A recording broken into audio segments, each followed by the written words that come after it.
Okay then, so let's get on with Christmas Coronation Street and what we thought about. Well, we've said already on the show that we quite enjoyed it. I've got lots of positive feelings about this week's Corrie, and I know last week's Street Talk started a little bit more on the negative side. I wasn't too feeling it too much, but honestly, I was very happy with a lot of what happened this week. The mix of characters and stories were good. It had just that right amount of...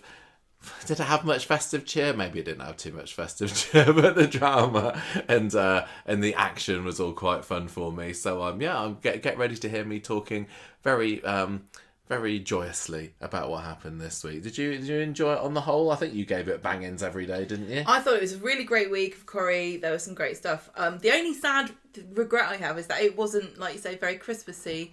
I always really like watching no snow this year. Christmas dinner scenes. They're my favourite things to watch. I just like everyone around the table having laughs or arguments and throwing turkey legs or dropping their crackers in their gravy. It was more weddingy on Christmas Day, really, wasn't it? But it was a very special day with a very special lady. Yes, so we're going to talk about that story first, shall we? Gail's exit. I was kind of going back and forth what to call it. I mean, we had been calling this story the Plata Emportée, hadn't we? But I'm calling it Rodwell that ends well this week, even though she's not Rodwell anymore. But Gail has had her happy ending, and she has left the show after 50 years. So we'll start off by yabbering on about how that went. I know they ended up as Mr. and Mrs. Chadwick, and I know that this would have definitely rattled a few people, but kind of it would be hilarious if they went away as Mr. and Mrs. Potter, because Jessie took her maiden name. I think that would have been quite fun. If they'd have engineered it that way, pottering off into the sunset. We all know that Gail's husbands are just her accessories, aren't they? So why not? Next up, we're going to be chatting about the Revenge of the Sis storyline, which I was very pleased took centre stage in today's episode, and an awful lot of Christmas Day as well. That was awful lot of fun. Up next, Gemma, Daisy's blooming. Have I shared you that storyline title with you before? No. She's blooming while pregnant. We've literally got... They might as well have just put in the dialogue between Jenny and Daisy today. Is this a Who's the Daddy storyline? Yes, it is a Who's the Daddy storyline. It's been a while since we had one. We wondered whether we were going to be getting one with... Dee Dee the other week, didn't we? Everybody's pregnant at the moment. So I've really... Who else would have been Dee Dee's? The father of Dee Dee's child. Oh no, maybe we didn't think it was that. Oh no, we wondered whether it was going to be a Shona who's the daddy, didn't we? Yeah, that's right. There might still be another. There might still be two women. Why not? Why not double up? What, might have the birth control fail? Yeah, Shonas. Well, they've shown it this year with Toya. No. Well, I enjoyed all this stuff, and then those are the main stories of the week, really. We had a little bit of the Swallow Their Pride story on Monday, but we've seen neither hide nor hair of old Lisa or Carla since Monday, have we? They were just unbothered, eating their pizza, Christmas Day, ignoring all the drama like they should do, just them all together, and probably all sitting around having a nice, eating their pizza, watching Wallace and Gromit when Bobby comes in and they're like, "Oh, Bobby, sorry. We forgot that we didn't get you any pizza. We forgot you existed." We also had a little bit of the Lauren story. I'm still calling it Frankie, my dear. I don't give a damn because I absolutely don't. But luckily, that was only one day that we had to put up with that. And then coming back with a vengeance. I'm just shaking my head at this one. We've heard this one before. The Poison Ken letter story with Cassie and Ken and Steve. It's one of those jokes that only half works. Only half works written down and only half works being read out. Excuse me. Right, okay. So the Gail stories first then, Gemma. Who would you want to do Gail? If you want me to, I will. You give Gail a send off. What's she been getting at to this evening, eh? Because there's quite a comeback, wasn't there? An unexpected, in inverted commas, return from a long dead character this week. Thought you might quite like to take this one. Okay, so honestly, I'm going to tell you here, the stuff with the money and David and Jessie and everything, I'm still not really sure why I'm supposed to care about it or why it was involved in this storyline. I know that it's going to set something really big up. I can tell from the way that Kit was talking to Shona today that this is going to be a big deal. But it just felt so unnecessary and boring, honestly. Do you know what I mean? And there we were saying we were just going to talk. No, but it was just this one part. This one part is like, oh, the money. Like, okay, he's got a bag of money, and they're talking about laundering the money. I don't understand what he means, but he's done it. On Monday, he says Jesse tells David, "I've fully laundered the money." I wouldn't put past Jesse to literally be there ironing it all bit by bit, not realising what laundering money is supposed to be. How has he done it, and why has he done it? And what difference does it make? I thought, hasn't it, that he's put it all through. They're basically just swapping it, aren't they? Through the villa renovations. I don't get it. I really don't get it. I don't care. All I need to know is that David's stolen money from who? Harvey, and so he's going to be in trouble. I think it's probably going to... Yes, it's Harvey / Damon. That's it, yeah, Damon. And the Warners are out to get him, although we haven't seen them this week, have we? No, they're obviously enjoying their Christmas somewhere else. Good for them, having the week off. So Gail hears them chatting, and Jesse has to sort of pretend that he was trying to keep it a secret, that he's booked their honeymoon to the Maldives. Yeah. And Gail's like, oh, I don't want to go to the Maldives. And he's like, well, I'll cancel it then. She says, no, it might be fine. Well, they kind of put that line in there because they have to then make out that she's gone to Dr. Gaddis to get some kind of travel sickness pills or something. Because no, it's anxiety pills because she didn't want to take a long haul flight. Right. And so then Gail tells them she's been to Dr. Gaddis to get something for the trip to the Maldives. David had lots of great lines this week, but when he's like, birth control, when Gail said that gave me a good old chortle. But also Gail was like... So Gail tells Audrey that Dr. Gaddis wants to see her. And David's like, that's weird because you just went to go and see her, didn't you, Gran? And Audrey's like, well, maybe she's got her wires crossed. Because basically David's stirring everything. He basically is. He's just totally stirring the pot. Because he also dropped Jesse in it earlier, didn't he? Mm. So Jesse turns up later and he's got a cottage pie and he doesn't know if it's cottage or shepherd's, which annoyed Audrey and me because it's very easy to tell the difference. You'd have thought that he might have been able to get to his age knowing the difference between them. I don't understand how it's so difficult. Anyway, Audrey says, right, you need to get this out of your system, and if you do marry that man, you'll never see me again. Like, I'm not like giving you an ultimatum, I'm just saying, like, you will never see me again because I'm too old to travel and you're not going to come back to see me. I can't jet off all the time. Please stay with me in Weatherfield. And Gail says, I'm marrying Jesse and I'm getting the happily ever after. I deserve that, surely. And then Audrey's like, go and enjoy your pie, and it is a cottage pie, not a shepherd's pie. This was the main part that kind of irked me a little bit.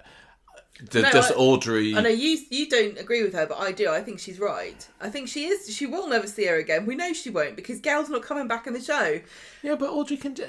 People have been saying, when they have the conversation about it, maybe it's Tuesday, I can't remember, where like it's so much easier to contact people these days. It is just a plain flight away. I think that she could go and see it. It's not easy. It's not like stepping out your front door and there she is, like happens now. But I think that she was wrong to try and deny Gail this piece of happiness and basically pour water over her wedding. I think that was really out of order. She should have said it. But I am saying that she's not wrong when she's saying that it's going to change their relationship forever. Yes, it will. She's really old for this, such a big change. Mm. And I know that it's so easy to go to France or whatever, but it's not really. When you're getting on, you don't want to be fannying around. I'm already at that age, and I'm half her age. I just think that it was a little bit of unnecessary drama running up to the wedding because it was obviously all going to be sorted. Really selfish, and she it's not out of her character. It's not out of character. I would have preferred it to have been a little bit more of a happier goodbye between them. Well, they end up with it by the time that they do. Yeah, but it felt enjoy the drama. It felt very a little bit contrived just because it was clearly going to end up with Audrey wishing her all the best and everything would be fine. So, is what I say about that. Well, I don't agree with telling somebody what Audrey did, but I can sympathise with her. Mm. So Tuesday, Sally's filming her goodbye video. Max is going around asking for comments for this video that he's going to show at the wedding. And Then we get David and Shona looking through photo albums of old husbands. And when Shona sees the one of who was it, Joe, and she's like, "Oh, is he the one that tried to kill himself, or is he the one that fell in the water?" And what a tool she they're both laughing at this poor dead man. Anyway, Audrey calls Gail and says she's feeling ill, and David realises that he needs to go and have a word with her. So he goes to see her in the salon, and she's not really feeling ill; she's just sulking and feeling abandoned. And David says, you got to get used to this. David, Jesse's all right, really. He's helped me out. You know, he's a good man. And then Audrey's like, what do you mean helped him out with some tricky thing? Helped you out? And he's like, well, I can't tell you any details. Yes, to try and change the subject. Yeah, this all came out. It just felt ever so slightly contrived to me. The fact that David would mention it that way and then Audrey would pick up on it. Did it not bother you at all? Not really. Maybe you should try watching it when you're drunk. No, or just, yeah. Or if a duckling's back, isn't it? So, Shona, Debbie was trying to hawk this. Is it a New Year's Eve party? Yeah. Roman themed. No, or was it Christmas? I can't remember now. But you're right, yeah, it was a Roman-themed party. Yeah, she was having an amazing... It sounded brilliant, but Shona does not like the sound of it, and eventually Debbie realises she's going to have to abandon this idea because everyone's a bunch of squares. In the end, isn't it Roy that tells her, these are the Romans who ended up killing Jesus, and maybe it's not... culturally appropriate at this time. Yeah, I don't think that Roy would really care about that. Nobody blames the Romans. No, it was a fun little side story for about 3 scenes. I'm never going to complain about there being more Debbie. I wanted to see too much Debbie Webster on our screens. I know we also complain whenever they have fancy dress parties, but I would really have liked to have seen everybody dressed up as Romans because that's so great. But when Shona tells Debbie that she doesn't want to go to this Roman-themed evening, Debbie's like, oh, well, it was all right for you the other day when you came to my hotel. And David's like, why were you at the hotel? Quickly changed the subject. So Roy is trying to record his video for Gail, and he's not doing a very good job of it. He's just like basically telling the story of how they met and reminiscing about boring things that Roy's social ineptness was certainly turned up a notch this week, wasn't it? Because you had this and he wasn't able to record anything heartfelt, which I think these days he probably would be able to. And then you had during the wedding on Wednesday him pottering around in the background when the register was being signed and photos. Like, yeah, it was fun. It was funny. I thought it was funny, but yeah, maybe a little bit even. All right. Even more eccentric than Roy would be. So they've got the pubs decorated with banners and photos, and everyone's talking about Gail. And oh my God, Rita is such a bully. I kind of love how she's still a mean cow after all these years about Mavis, because she's recording her video about the memories of Gail, and she just starts slagging off Mavis's for crying about the budgie being dead. And I was like, even this woman's not even in the show. You haven't even talked to her. Well, you've been to Cartmel, but you nobody knows who Mavis is, and you're still slagging her off and making fun of her. It's just so hilarious. Tuesday's episode was great for references, wasn't it? It was the Goodbye Gail episode before the wedding. Weirdly, there were a few notable absences from the wedding guests. Like, we didn't see Rita or Ken show up at the wedding on Wednesday for some reason. It's because they don't film very much. Yeah, of course. But this was an opportunity. I'd rather have them talk than show up in the back of a scene. Yeah, this was an opportunity to get a few memories out, and like you said, we had Harry at the budgie that got called out, and even Rita mentions Ina and Elsie at one point, doesn't she? Yeah. Because she's talking about Gail and Eileen's feud and making the comparison between them. So yeah, lots of lovely references. That makes me happy. Yeah, I wonder. I know AI and everything is coming on leaps and bounds all the time.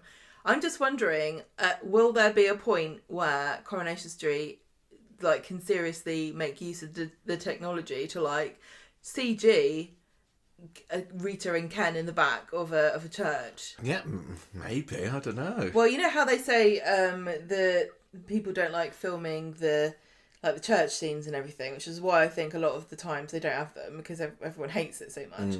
But just imagine if you could just like CG everybody in. Well, maybe that's what they can use the volume wall for. Just get a couple of chairs in the middle of the room and the volume wall just shows a packed church. Well, back in the day, they used to actually be able to pack a church. I don't think they're going to do that because I think that the actors would not appreciate being replaced. But they wouldn't be replaced. Just be like, you don't have to turn up at the back of a seat. Anyway, Gail arrives with Jessie, and Audrey actually comes in, not far behind. But she's like, I'm not here to offer you my blessings. And then she says, David and Jessie are up to no good. Dum dum dum. We don't get to see anything of what is said, but. Nick tells David and Shona that Gail and Jessie have gone home. I just thought this was a totally cowy move from Audrey. Yeah. It wasn't not in character, but I just, yeah. She loves stirring. Unnecessary. So, it's your daughter's second hen night. It's her leaving do. And you're going to come in making it all about you. And I know that if you think that she's making a huge mistake, I just think doing it in public the way that she did was really out of order. So they go back to number 8, everyone's there, and Jesse's trying to explain himself to Gail and tells her about the laundered gangster money. And she says, you laundered gangster money for our dream villa? And just the absurdity of that, obviously, I think it was supposed to be like, soaps. I'm glad that there were no more secrets between them by the time that they left, I'll say that. Well, David and Audrey turn up and Gail tells Audrey what's happened. And she's like really upset and saying, you're lying, you're supposed to look out for me. The 3 people we're supposed to trust. Everyone get out. And Jessie's like, what about the wedding? And she says, what wedding? Oh, so sad. So they all go back to the pub. And Jesse's like, Gail's having a bath. And she's locked the door behind her. Eileen comes over and she hears there might not be a wedding. And she sits in a booth with Jessie, and she's telling him that he needs to give Gail some time. She'll be fine in the end, and says, "Look, if you've been kicked out, why don't you sleep on the sofa for the night? And I'm sure everything will be fine tomorrow." Did any of this manufactured drama between Jessie and Gail on the last night? Did it bother you at all? No, not really. It's just time filler, isn't it? Yeah, exactly. That's literally all that came across. What are you going to put in the show then? What are you going to? If everyone's just nice to each other and nobody makes any stupid comments or does dramatic nonsense. I think they could have just made more of Gail leaving and having her reminisce about more things. Like she barely got a chance to sit down with Sally this week, did she? For one thing, I just. Yeah, I get that they've got to be cliffhangers and twists and will the wedding go ahead, because that's just soap tradition, but I would have just hoped that they might have broken it a little bit. Okay. I don't want to, as I say, I really enjoyed the week on the whole, but it felt just a bit hokey and I don't think anybody went into the Christmas Day episode thinking, what if they don't get married? They clearly were going to get married. Well, we got told they were going to get married, and we got the photos of it, so... I know. Oh, okay. All right. So, Gail then also, she's looking at the photo albums, and don't forget, if she wasn't having a wobble, then the next thing wouldn't have happened, would it?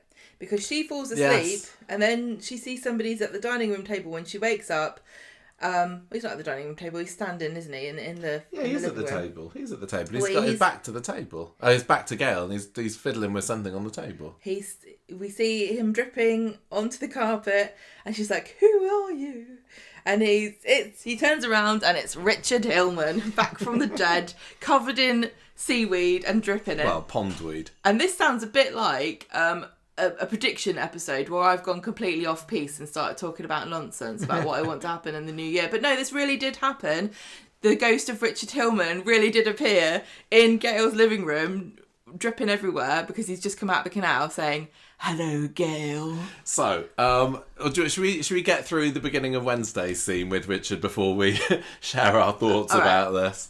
So, Wednesday, this is Christmas Day. That previous episode was only half an hour. This one's an hour long. And we'd been treated to 30 seconds of the ghost of Richard in that scene. And we were hoping and wondering whether there would be any more to it than just the 30 seconds that we got on the Tuesday.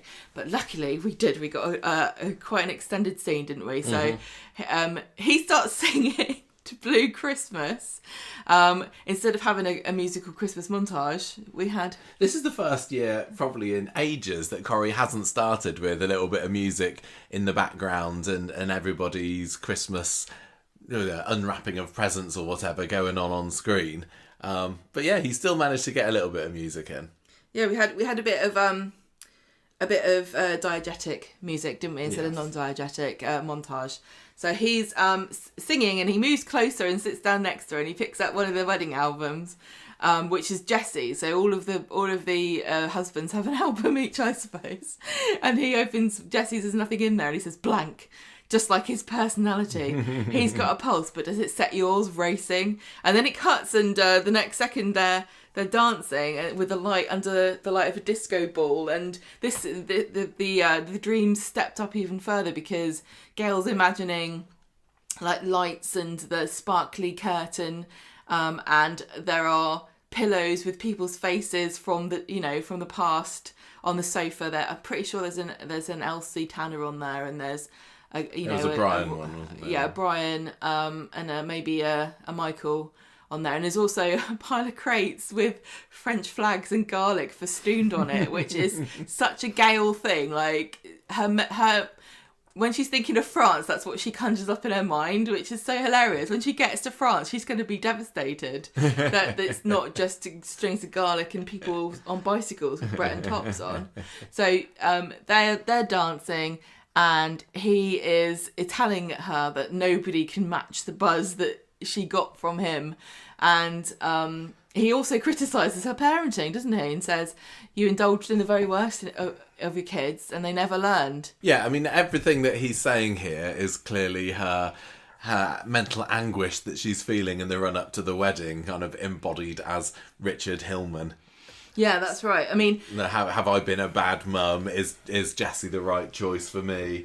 Miss Richard. Because honestly, up until she found out he was a killer, I think that she really did love him. Yeah, of course, yeah. So she's still dancing and she feels a bit... she's kind of overshadowed by him, really. And he's saying, they never learn because you're always there to catch them when they fall. And then he dips her down. And there's a bit as well where she says... You got a bit of seaweed and picks it off his ear, which was funny. And he also says that you're going to be crawling back in 6 months, and asks her to come back to me. He says, be the ginger to my Fred, just like the good old days. And she says, I'm not that woman anymore. And then she jerks away. Yeah. So Richard Hillman's return then. Reactions to that. Now that we're a few days on from it. I loved the fact that lots of people made the joke that when he appeared, he should have said, instead of saying hello Gail, he should have said, you should have stayed at the party, Gail, which would have been hilarious, but it also would have made him not technically a figment of her imagination. Yeah, Gail doesn't know that Richard said that. The only two people who knew that he said that are now dead. I do wonder whether that was ever like a possibility. And I wonder if they decided not to do it for that reason. And you go, oh damn, Gail doesn't know. But anyway, so this was a dream sequence. This wasn't a ghost. It wasn't a haunting. It wasn't actually Richard back from the dead. Because I'm sure there were a lot of people online that didn't watch Corrie that saw he was back that were very confused by this. Well, I mean, the putting in all the background stuff and the lights and the disco was obviously trying to make it really, really clear that she's not having a vision. I really enjoyed all that extra stuff. I think they possibly could have pushed the bat out a little further. But yeah, it was like all the cushions. I want to know what's happening with those cushions now. I also want to know what the husband's cushions. They were really hard to see on the TV. We don't have a small TV. We don't have a massive TV. We've got a fairly normal sized television, but we couldn't really. You didn't even notice. No, I didn't even see. In the pictures that they released, they're much more clear aren't they? So yeah, I would like to see. I don't think that anybody released anything about the set design of that scene. No, there's been other interviews, Brian Capron's done interviews since. I don't think Helen said anything particularly. I mean, Brian's said, they invited me back, it had the right amount of dark humour, a slight hint of menace, because they put on, he's done it, he did interviews. I think it must have just been a interview with Coronation Street people that was then sent out to the press. I don't think that press were invited to interview him. Nobody knew this was going to happen. No, the idea was that nobody knew, but it did get leaked, didn't it? And it was such a shame that it did, because Coronation Street, to read what people are saying about it, went to real extreme measures to try and keep hidden the fact that he was coming back. They did the whole have him hidden under blankets as his car drove into the sets and everything. It was close set. Barely anybody was around for the filming of that. They really, really tried to keep it hidden. So I'm mad when things like this get leaked anyway. But I was even more mad the fact that they tried so desperately hard to keep it a secret. I'm really, really pleased to see, on our Facebook group, for example, some people genuinely didn't know that he was coming back. I just can't imagine what our reaction would have been if we were watching it and we hadn't known that it was happening. I mean, it was obviously just a rumour. It wasn't absolutely 100% confirmed, was it? So we were watching Tuesday's episode wondering when or if and when this was going to happen. It would have been such a letdown if it did turn out to have just been a malicious lie that had been spread by someone purporting to be a leaker. But yeah, it was a really nice idea to have him back, don't you think? Oh, I thought it was brilliant. It's really cheesy and camp. But that's what Christmas is for, isn't it? And it didn't need to happen. I think that they could have, Gail could have come to the conclusion, oh, actually, I do want to marry Jessie, without the whole Richard Hillman being back. But as a tribute to somebody who's been in the show 50 years, bringing in this character that was part of, what's arguably her biggest story to date. Yeah, why not? Are we keying up here to see Anne Reid take William Roach away when he I've said for many years, get Anne Reid back in when it's Ken's final exit, whenever that happens. And I think that I think that Corrie had maybe sort of prepared us for the silliness of it, maybe with the frequent hauntings that have been going on in Weatherfield recently. I know, because it was only been a few weeks ago since we saw Paul flossing away on the cobbles. I genuinely don't know why. They knew they were going to have Richard Hillman come back. Why did they put Paul in as a ghost? I think it was to get us accepting of the idea that, oh yes, Corrie does this. This is a thing that happens. I don't think even that return from Paul, it was nice, but it wasn't, it wasn't needed. It was lovely to see this character who we'd seen ravaged by MND and not being able to move or speak or anything, kind of up and about. But yeah, it wasn't needed. But I think that possibly if we hadn't seen him coming back, Rick Neelan coming back, Jeff coming back, and I'm sure that they weren't all part of the long game to prepare us for Brian Capron's return. I mean, certainly not Jeff. I think that our reaction to it might have been a bit different if we hadn't been prepared for it. I do like the idea that once a character dies on Coronation Street, it may not be the last time you ever see them. Because there's quite a few people that have died on Corrie that I'd like to come back. It's just funny that we had the bonus, the Patreon episode just last month, literally talking about posthumous appearances, and since then we've had a couple more. Yeah. So there we go. That was Richard returning. Did you enjoy it? I did enjoy it. I wish it hadn't been spoiled. I think whoever is this mole is a scumbag. I think there were lots of different scumbaggy moles in there. Well, I must the press department, everybody who's working so hard on that show, and especially to keep things secret. I feel so bad for them. They must be absolutely fuming when this comes out. There are things that we know that are going to happen because we've been told them, and we would never spoil it because number one, it's you're privileged to be told these things, and number two, you just ruin it for everybody. I know that they've got to get their clicks and everything, but what a scummy way to make your job. Yeah, I think it's ruining people's hard work. I think that Would we have enjoyed it more if we hadn't known he was coming back? Yes. That's the thing. Because when Paul came back, we were like, oh!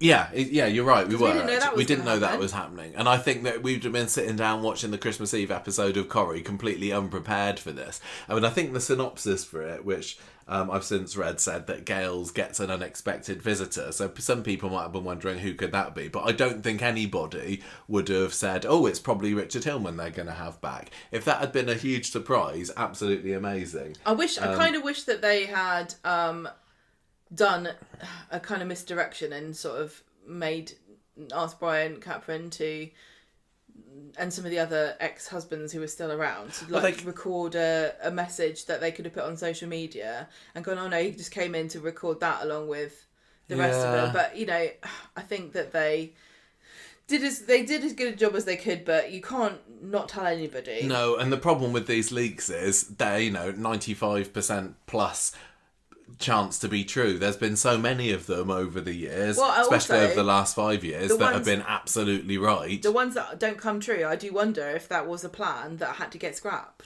Yeah, but I don't think there's many that don't come true. But yeah, it was good. I mean, I suppose on the flip side of it had been we got up early on Christmas Eve to watch it at 7:00. This is bizarre this week. Like all the episodes, after all the drama of will they or will they not upload the Christmas Day episode at 7:00 in the morning, they just did for all of them this week, didn't they? It was very convenient to us. There was a lot of miscommunication from ITV, which is completely unnecessary, about when the episodes would be shown. And I know it sounds petty and stupid, but it really, if you're gonna tell people there's a chance they might not be uploaded, especially at Christmas, well, the wording, people make their plans around television sometimes. That's just how it is.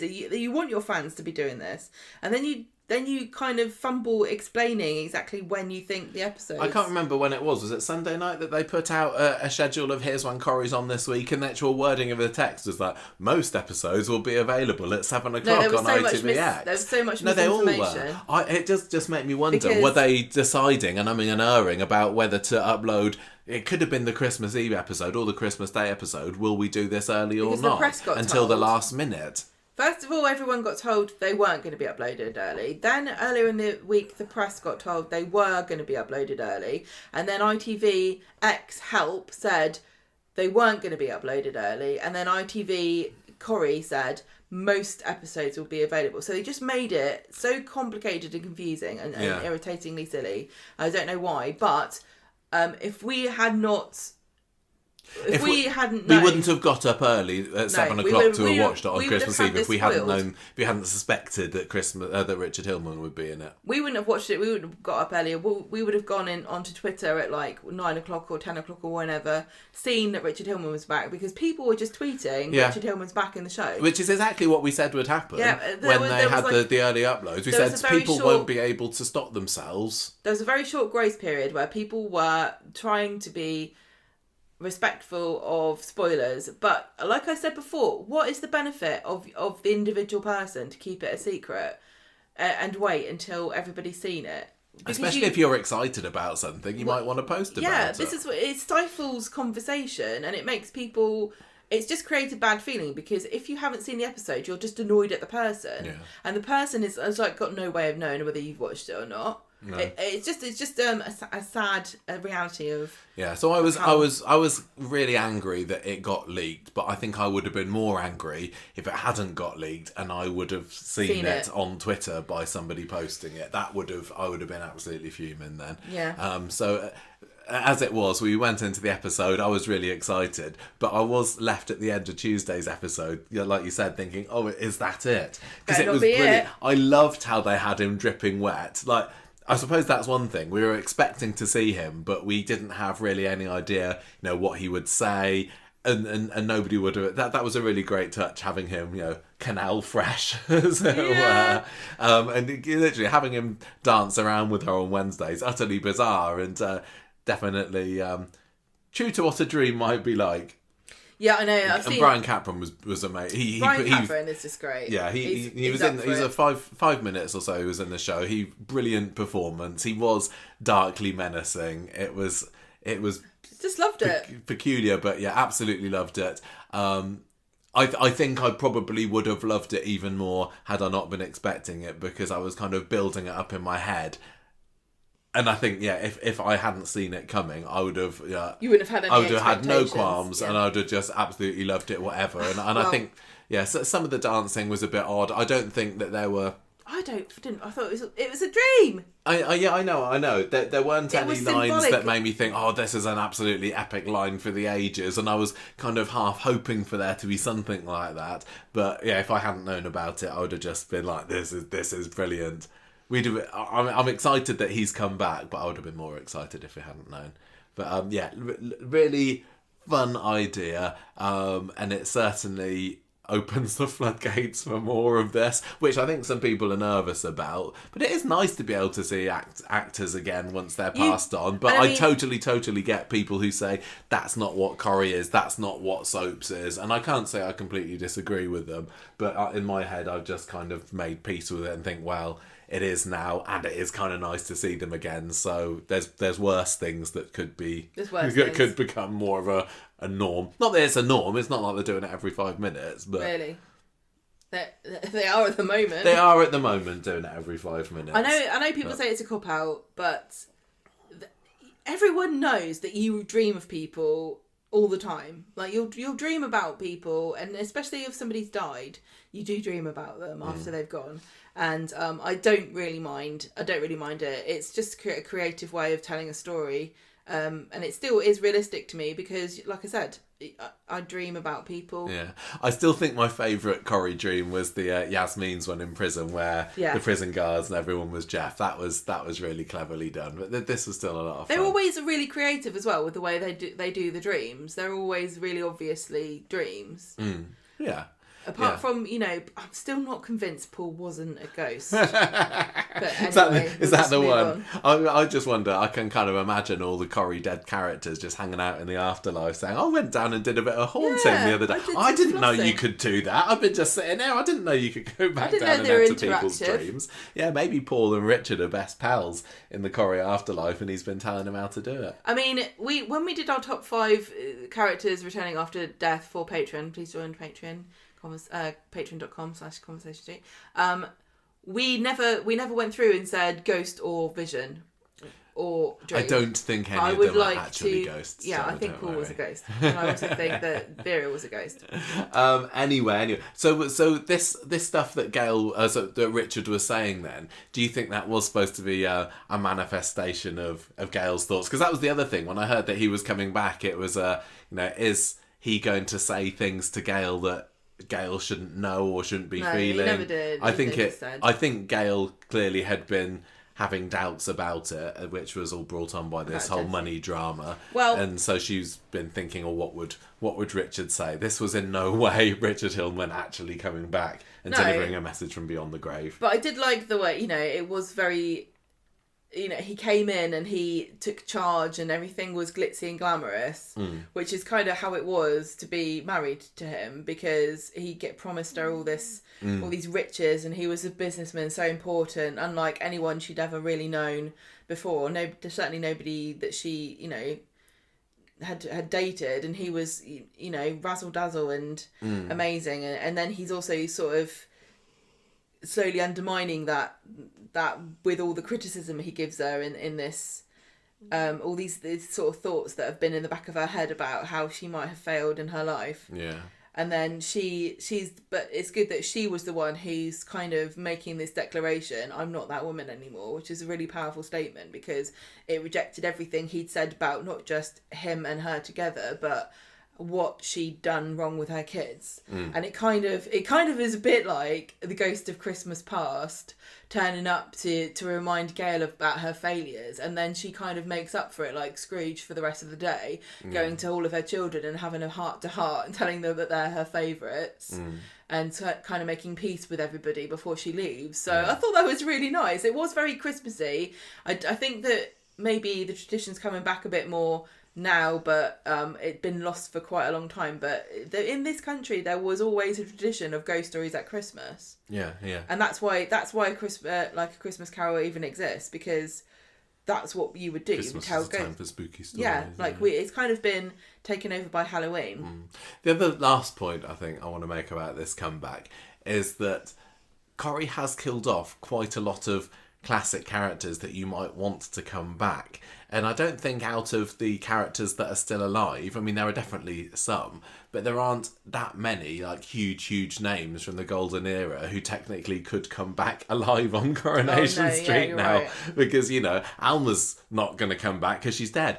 But she could now. Yeah, and you could say that to a lot of... Rita. Yeah, I mean... You got some actors who are still Audrey. In the biz, like people have been saying, bring back Curly, and he could come back. Clearly, well, he's not dead. He's not dead. Raquel could technically come back, but she's not going to, is she? So this does kind of open it makes it a bit more possible that we might see a few more of these favourite faces again. But it is only for a fleeting moment, isn't it? I mean, you got on EastEnders was it on Christmas Eve as well? You had a returning character, someone who's not been on the show for, was it 20 years or so? And this was I can't remember what the character's name is, but I recognised him from EastEnders. Oh, is it that beardy one? Yeah, beardy guy turned up in EastEnders, and I was like, oh, they're bringing him back. And I don't think, it doesn't feel like Corrie has got as big a bank of classics who technically could come back and live on the street as EastEnders, so maybe this is the next best thing. Also, don't forget, Rick Neelan whispering into Kelly's ear. That was pretty exciting. Yeah, it is. But again, that's in a more extended appearance. You said it would only be fleeting, but that was a bit. Well, that was over a couple of scenes. Yeah, but all right. Yeah, but you've got characters. You've got Cindy Beale coming back into EastEnders as being a big name long term. No, she's been back in it for years, hasn't she? I don't know. Yes. I don't bloody watch it. I don't care. I'm just we got told off for doing spoilers for EastEnders once before. No, she has been in EastEnders for a few years now. You said coming back. No, the fact that she came back into EastEnders. The tense you used was confusing. She got banged on the head on Christmas Day, didn't she?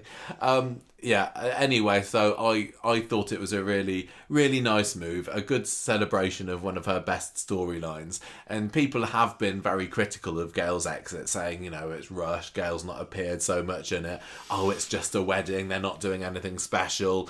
But this was one way that they could make it special. They didn't need to do this, but the fact that they did, I'm kind of championing and saying, well, great, not everybody's going to have something like this on their final exit, and maybe Gail's final story wasn't as bombastic or dramatic or character driven as you might like, but at least they've had a go at something and bringing back this really, really classic villain that some people will say is Corrie's greatest ever bad guy to walk the cobbles.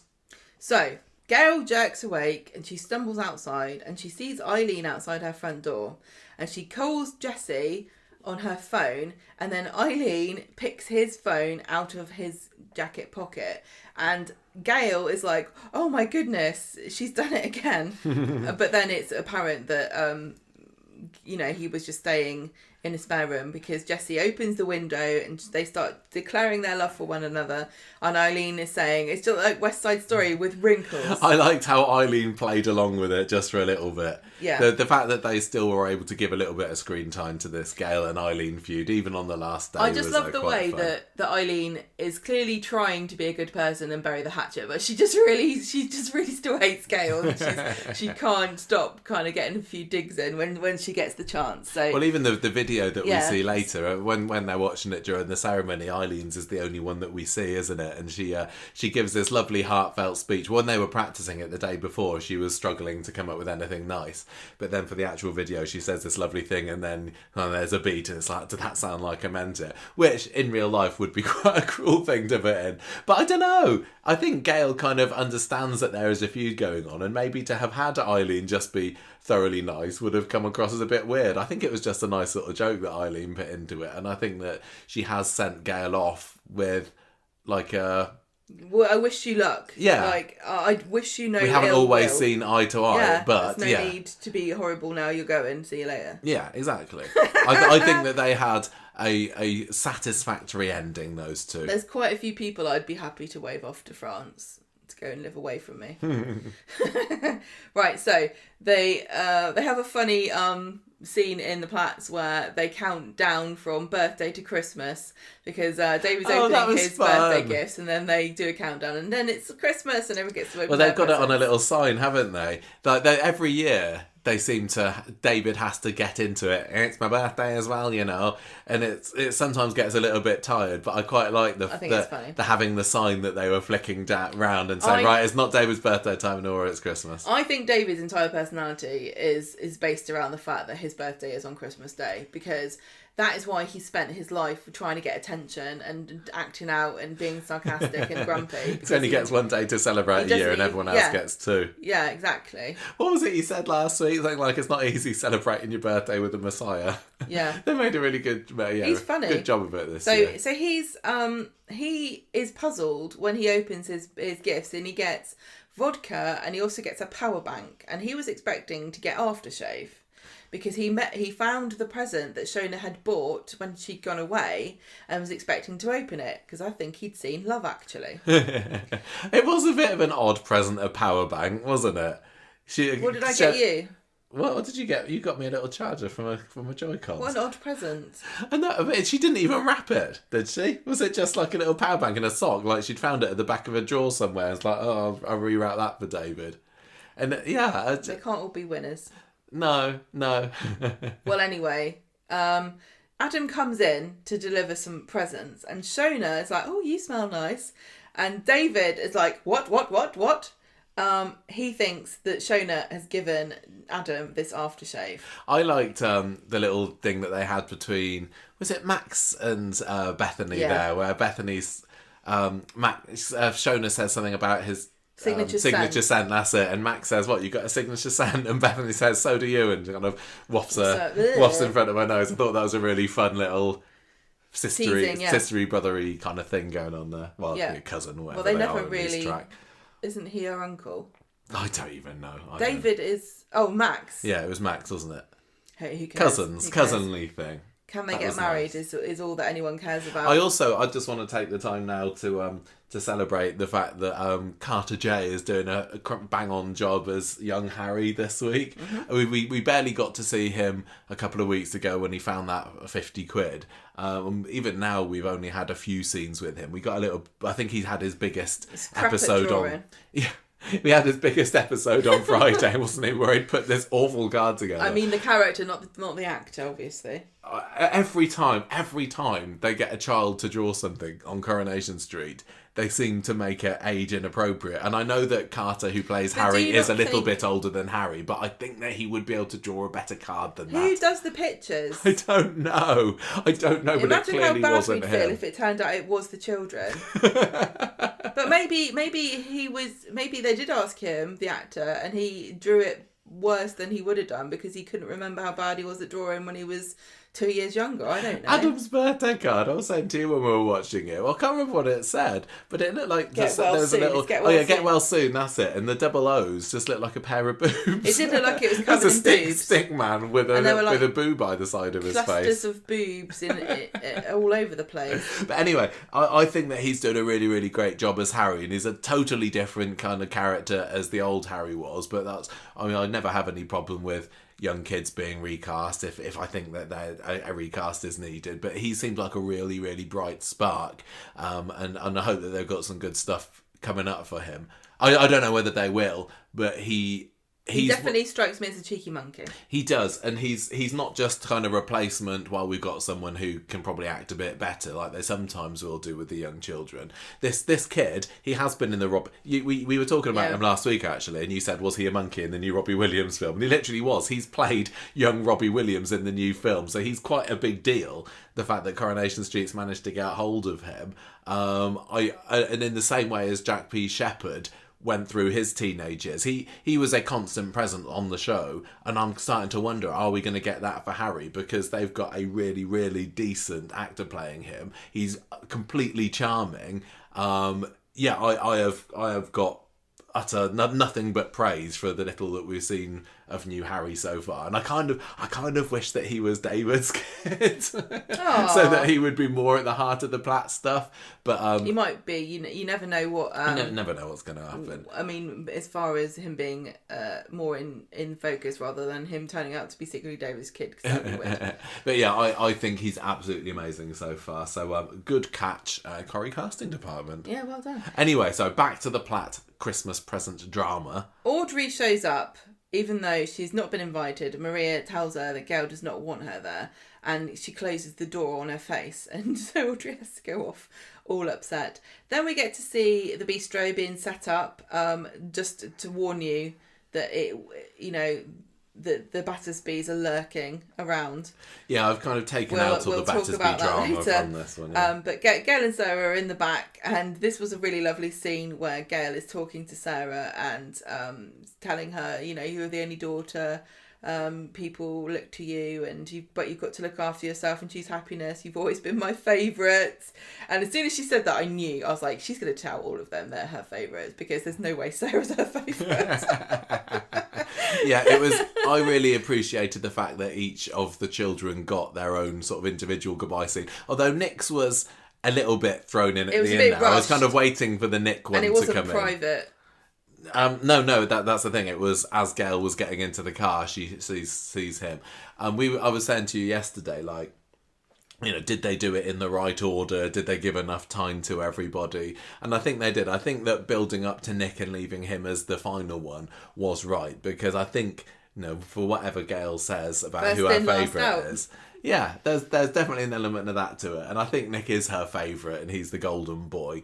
I do wish that he'd maybe had just a single scene alone with Gail. The problem is, like, Gail is so well known for her relationship with David. I think that those two have got the most developed relationship and the most famous relationship, and the fact that it was David delivering the best man speech eventually was absolutely right. But yeah, Gail and Nick. Nick is probably the most hassle-free of the three children, and that certainly helps. But like you said, the fact that it was the whole firstborn child thing. Whenever something goes wrong with Nick, it's never Gail's problem, whereas the other two, it kind of is. That's why she's left when he's in the middle of all this drama with Toya and Leanne. You'll be able to solve it. It'll be okay. Just text me, let me know what happens. Yeah, so I thought it was quite a nice idea for her to go through telling them that they were all their favourite. But are they going to be comparing notes about this later and saying, I think they would find it funny. Well, I think they would. I think that they know that they were all told. Well, the fact that when Gail later tells David, and he says, "You've always been my favourite," David's reaction is to go, "Yeah, right." I thought that was a brilliant reaction to David. Like, he knows that's not true. Although he's certainly the, as I say, the kid that has got the most attention. Yeah. Right. So over the years. They have a hug to Sarah and Gail, but then Audrey comes in and they swap. Sarah leaves and Audrey sits down, and she kind of confesses to being afraid. And she says, "You're the best of my heart, Gail. You always have been." No, the beat of my heart, she says. Oh, the beat of my heart, yeah. And Gail says, "Look, I don't have to go." And Audrey says, "You deserve happiness. You deserve Jesse." And they leave together. And she's, Audrey's made peace with it. Gail's finally got an acceptance from her mum about what's going to happen moving forwards. Because, Gail, she hasn't. I think she maybe alluded to it, but Audrey does only have one child now. She lost her other child, last year, and it's really hard for her to now lose another. And I think it's not weird that she's upset about it. Maybe she shouldn't have said anything. It's not. Yeah, she shouldn't have said anything. And I just think that the fact that she was a family that always say everything.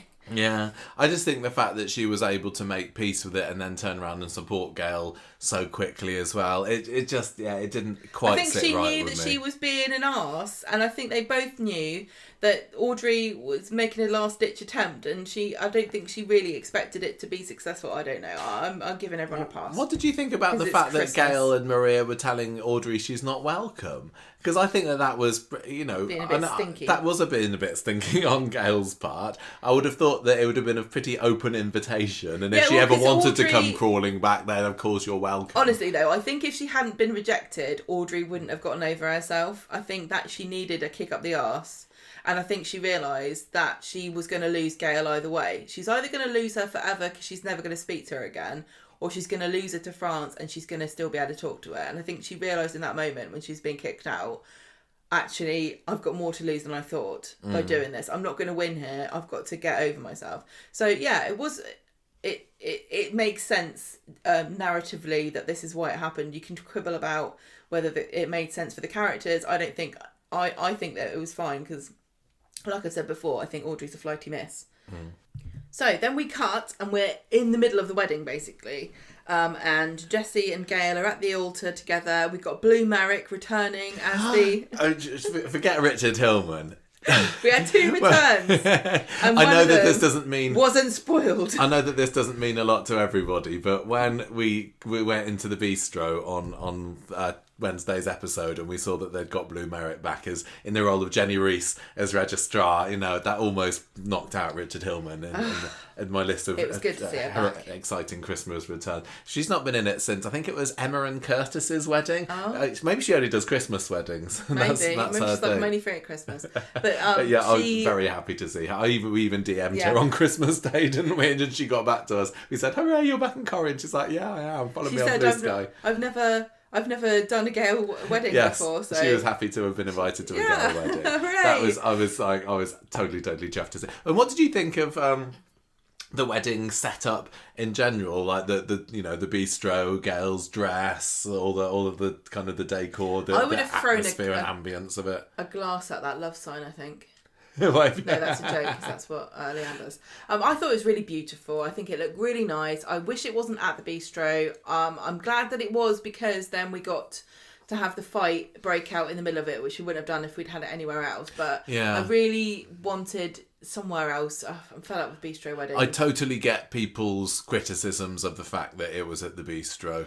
But like you said, I get that the drama with Nick and Toya and Leanne had to go on at the same time. Well, it makes sense also that... Gail seemed, quite unbothered by the fact that her son was being carted off by the police in the middle of it. Yeah, I know. That was a little bit jarring.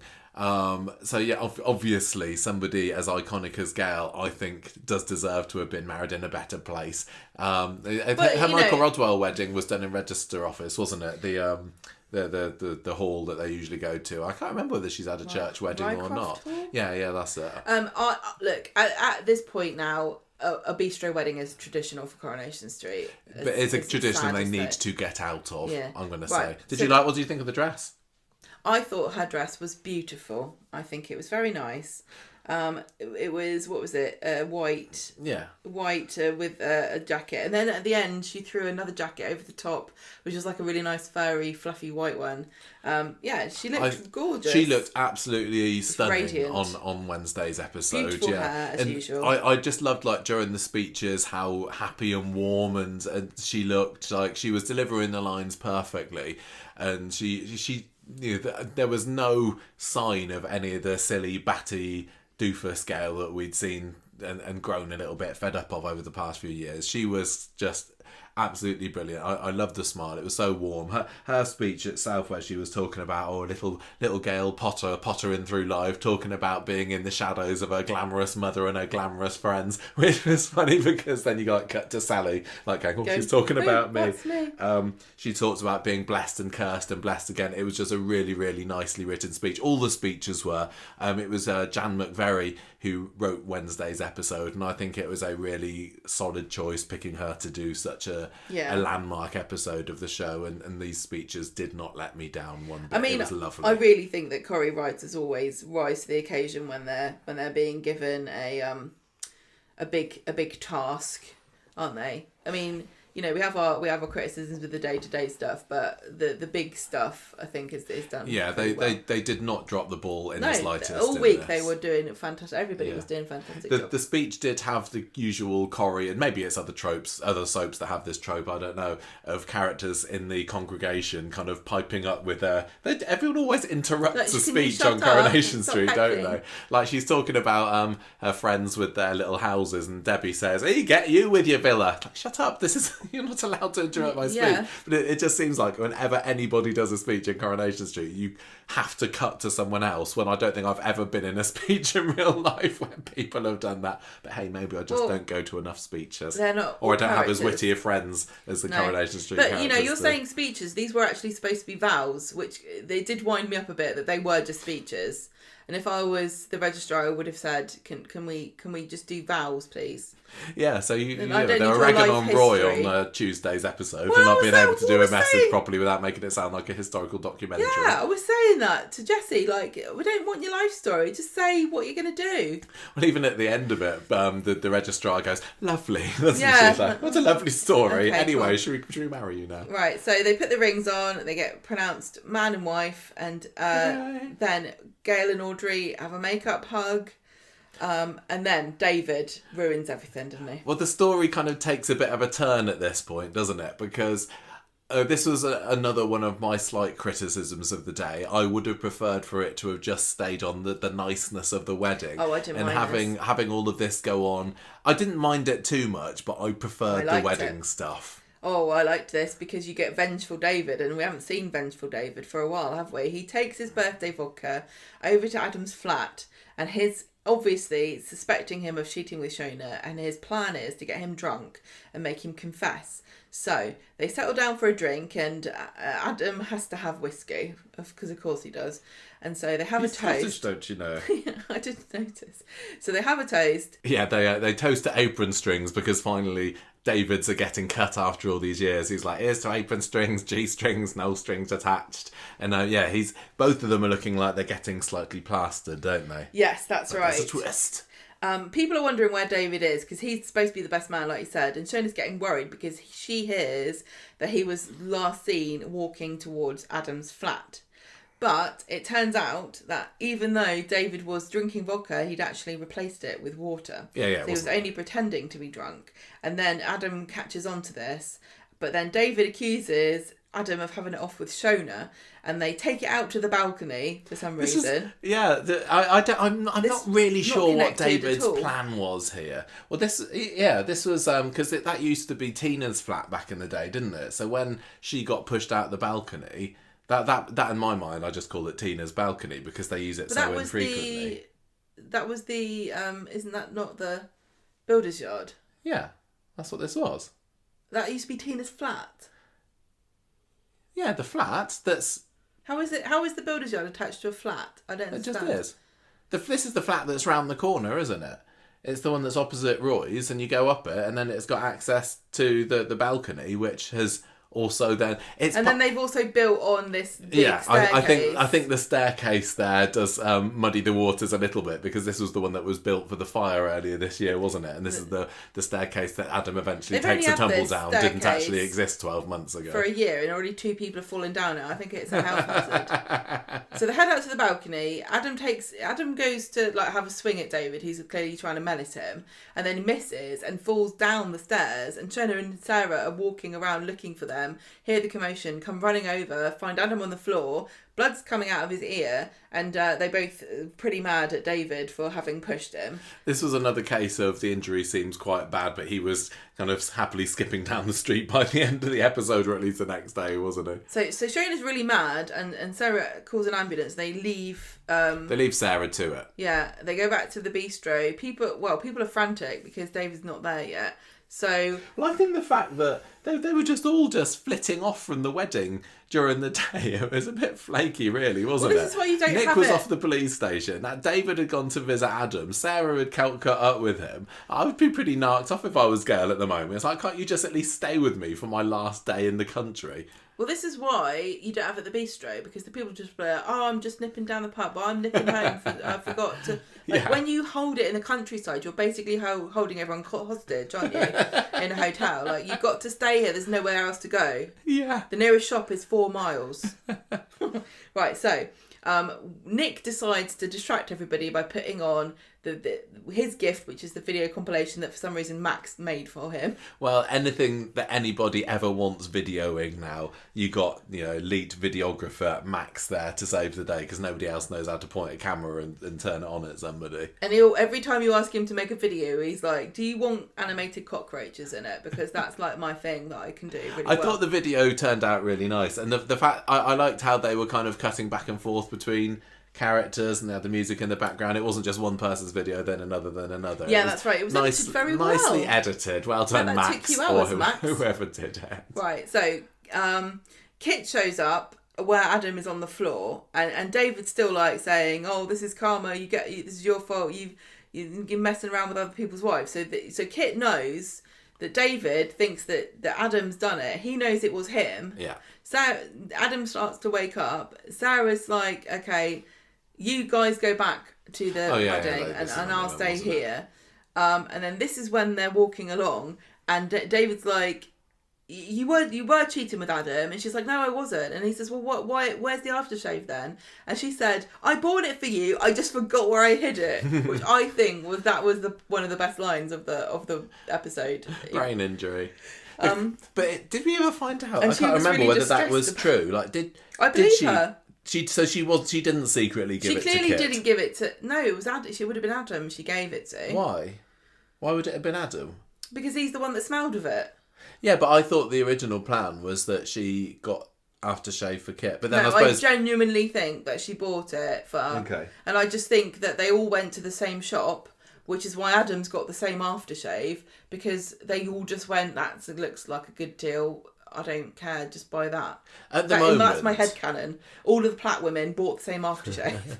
At the moment, we're not really getting that much of a sense that Shona wants to reignite things with Kit, are we? I know that she went back to his hotel room at that one time, but then she got cold feet about it. I think she realises it was a I think, mistake. the way things that have ended, sadly, between the two of them this week, it feels like soap logic that she is going to go back there again, especially with all the drama that's going to cause between Kit and his potential parenthood. I really hope not. I do not want to see any snifter of an affair between Shona and Kit, but I just got a horrible feeling that we might. Well, he says, you were at the hotel that night, who did you sleep with? And she freezes and she says, okay, all right, I have to admit, I did sleep with somebody once, but it wasn't Adam. This is a real week of revelations, wasn't it? Like, I didn't expect that to come out on Christmas Day, did you? No, I don't think that Shona expected that to come out on Christmas Day either. Right, so she the fact that she just came out with it. Yeah, there was quite a lot of... In like maybe the past couple of years in Corrie, people have just said stuff where, as usually, I'd think they would, hold on to it for months. And the fact that she said it was a mistake or it was only the once, like that's not enough to what? Make me forgive you for it. And I don't know whether she really thought that David would. Well, she hasn't really got any way around it, does she? So she's just trying to mitigate the mistake. So they go back to Gail's house together. They have it out, and she tells him it was a mistake. It wasn't anyone you know. And she also has to admit that this is when she was hit by a car and she didn't tell the police, although she kind of looks a bit like she's going to admit that she did tell the police, but she doesn't say that. She says, I think our marriage is dead and I don't know what to do about it. That's really sad. That was, came out and saying it as starkly as that. You didn't get the idea that the marriage was dead before this. I feel bad for David, but then I always have to think, now hang on a minute, he's kind of the one that brought this on himself, didn't he? Did she mention about the stuff with... I don't know whether Clayton got... Point. Did that got brought up? Because up later. This is all, where it all stemmed from, David gaslighting her. You're right, she just mentioned it at some point this week. She's right to be hurt. She They've is. They've both been pretty bad. I suppose what you think about what was the worst crime, if you like, the sleeping with somebody else or gaslighting you into thinking that you've deleted emails by mistake. What's worse? Mileage may vary, won't it? Some people will think different things, and I think that it's really tough. Like I would say that the gaslighting is more forgivable. I mean, that's not something that can be used in court as evidence for divorce, can it? But you don't need to go to court to get divorced. No, or whatever. You don't need a reason. You just say, I don't like him anymore. But the infidelity is enough to say, well, this marriage is over. But for some people, it wouldn't be, especially in Coronation Street, where they're bonking around all the time. Bonking from bonk to bonk. Which one do you think is worse? I think I can't be bothered to talk about it. They're both as bad as each other, Gemma says. Yeah, right. We just don't have time, Michael, to get into sorry. So Gail comes in the middle of this argument. Shona storms out, and then Gail gets to have a heart-to-heart with David, doesn't she? She's like, before I go, is there anything I can do? And she says, look, he says, no. It's just the usual stuff. Listen, if you repeat this, Gail, I'm going to kill you, but I'm going to miss you. And then Gail tells him to be kind to Shona and himself, and tells him, you've got a big mouth, but you're a sensitive soul. Yeah. And then they hug. This is the favourite line. And she says, you know, you've always been my favourite. And David's like, okay. So they go to the hospital. We go to the hospital to see Adam there with Sarah, and he's like, I don't need leaflets for being an alcoholic. That's a different character in my family. I'm fine. I'm going home. I want David in trouble. And Sarah's trying to stop him because she's like, look, it's just a funny soap prank at Christmas. Everyone always pushes everyone. If we had to stop and get arrested for assault every time somebody slapped somebody or pushed somebody down the stairs, we'd all be in prison. It wasn't a push, though. It was a total accident. Fault. It was David's. I mean, David got Adam's fault. David got Adam drunk, but then people were getting each other drunk all the time at Christmas. Yes, he clearly had some kind of nefarious plan going on because he wasn't drunk himself. But did he just want Adam to confess that he'd slept with Shona? Yes, of course he did. That's all it was. He wasn't... He also didn't get Adam drunk. Adam got himself drunk and didn't realise that David wasn't drinking. And then Adam menaced him and came at him to, like, have a go, to punch him, and missed him. Yeah. So really, I think Adam's forgotten what actually happened in that scene. It was funny, they did mention... Adam, I think it was in today's episode, he's like, oh, I'm always being mistaken for the same person. Because it was around Christmas time a couple of years ago that he got clonked on the head by Faye Wendas, wasn't it? Yeah, that's right. When she thought that was Ray. Which is kind of funny that it always happens to him. And he was the one that fell over the railings in the supermarket. I think somebody needs to check him out because it was in a cafe. Do you think a cafe. Do you think Sam Robertson is like a bit of a Tom Cruise and he's like, I'll do all my own stunts? Well, the thing is, isn't this what happens in America with the footballers, and they get head injuries and then they go mad and kill everybody? Is it all? Watch this space of 2025. All the time. I didn't see that in the previews from Kate Brooks. Well, I think there's some serious concussion going on in some of these characters. Right, so the best man speech is David standing up, bigging up Jesse. Oh, this was, again, lovely, lovely, lovely speech. This was so well written. Jack P. Shepherd performed this really well.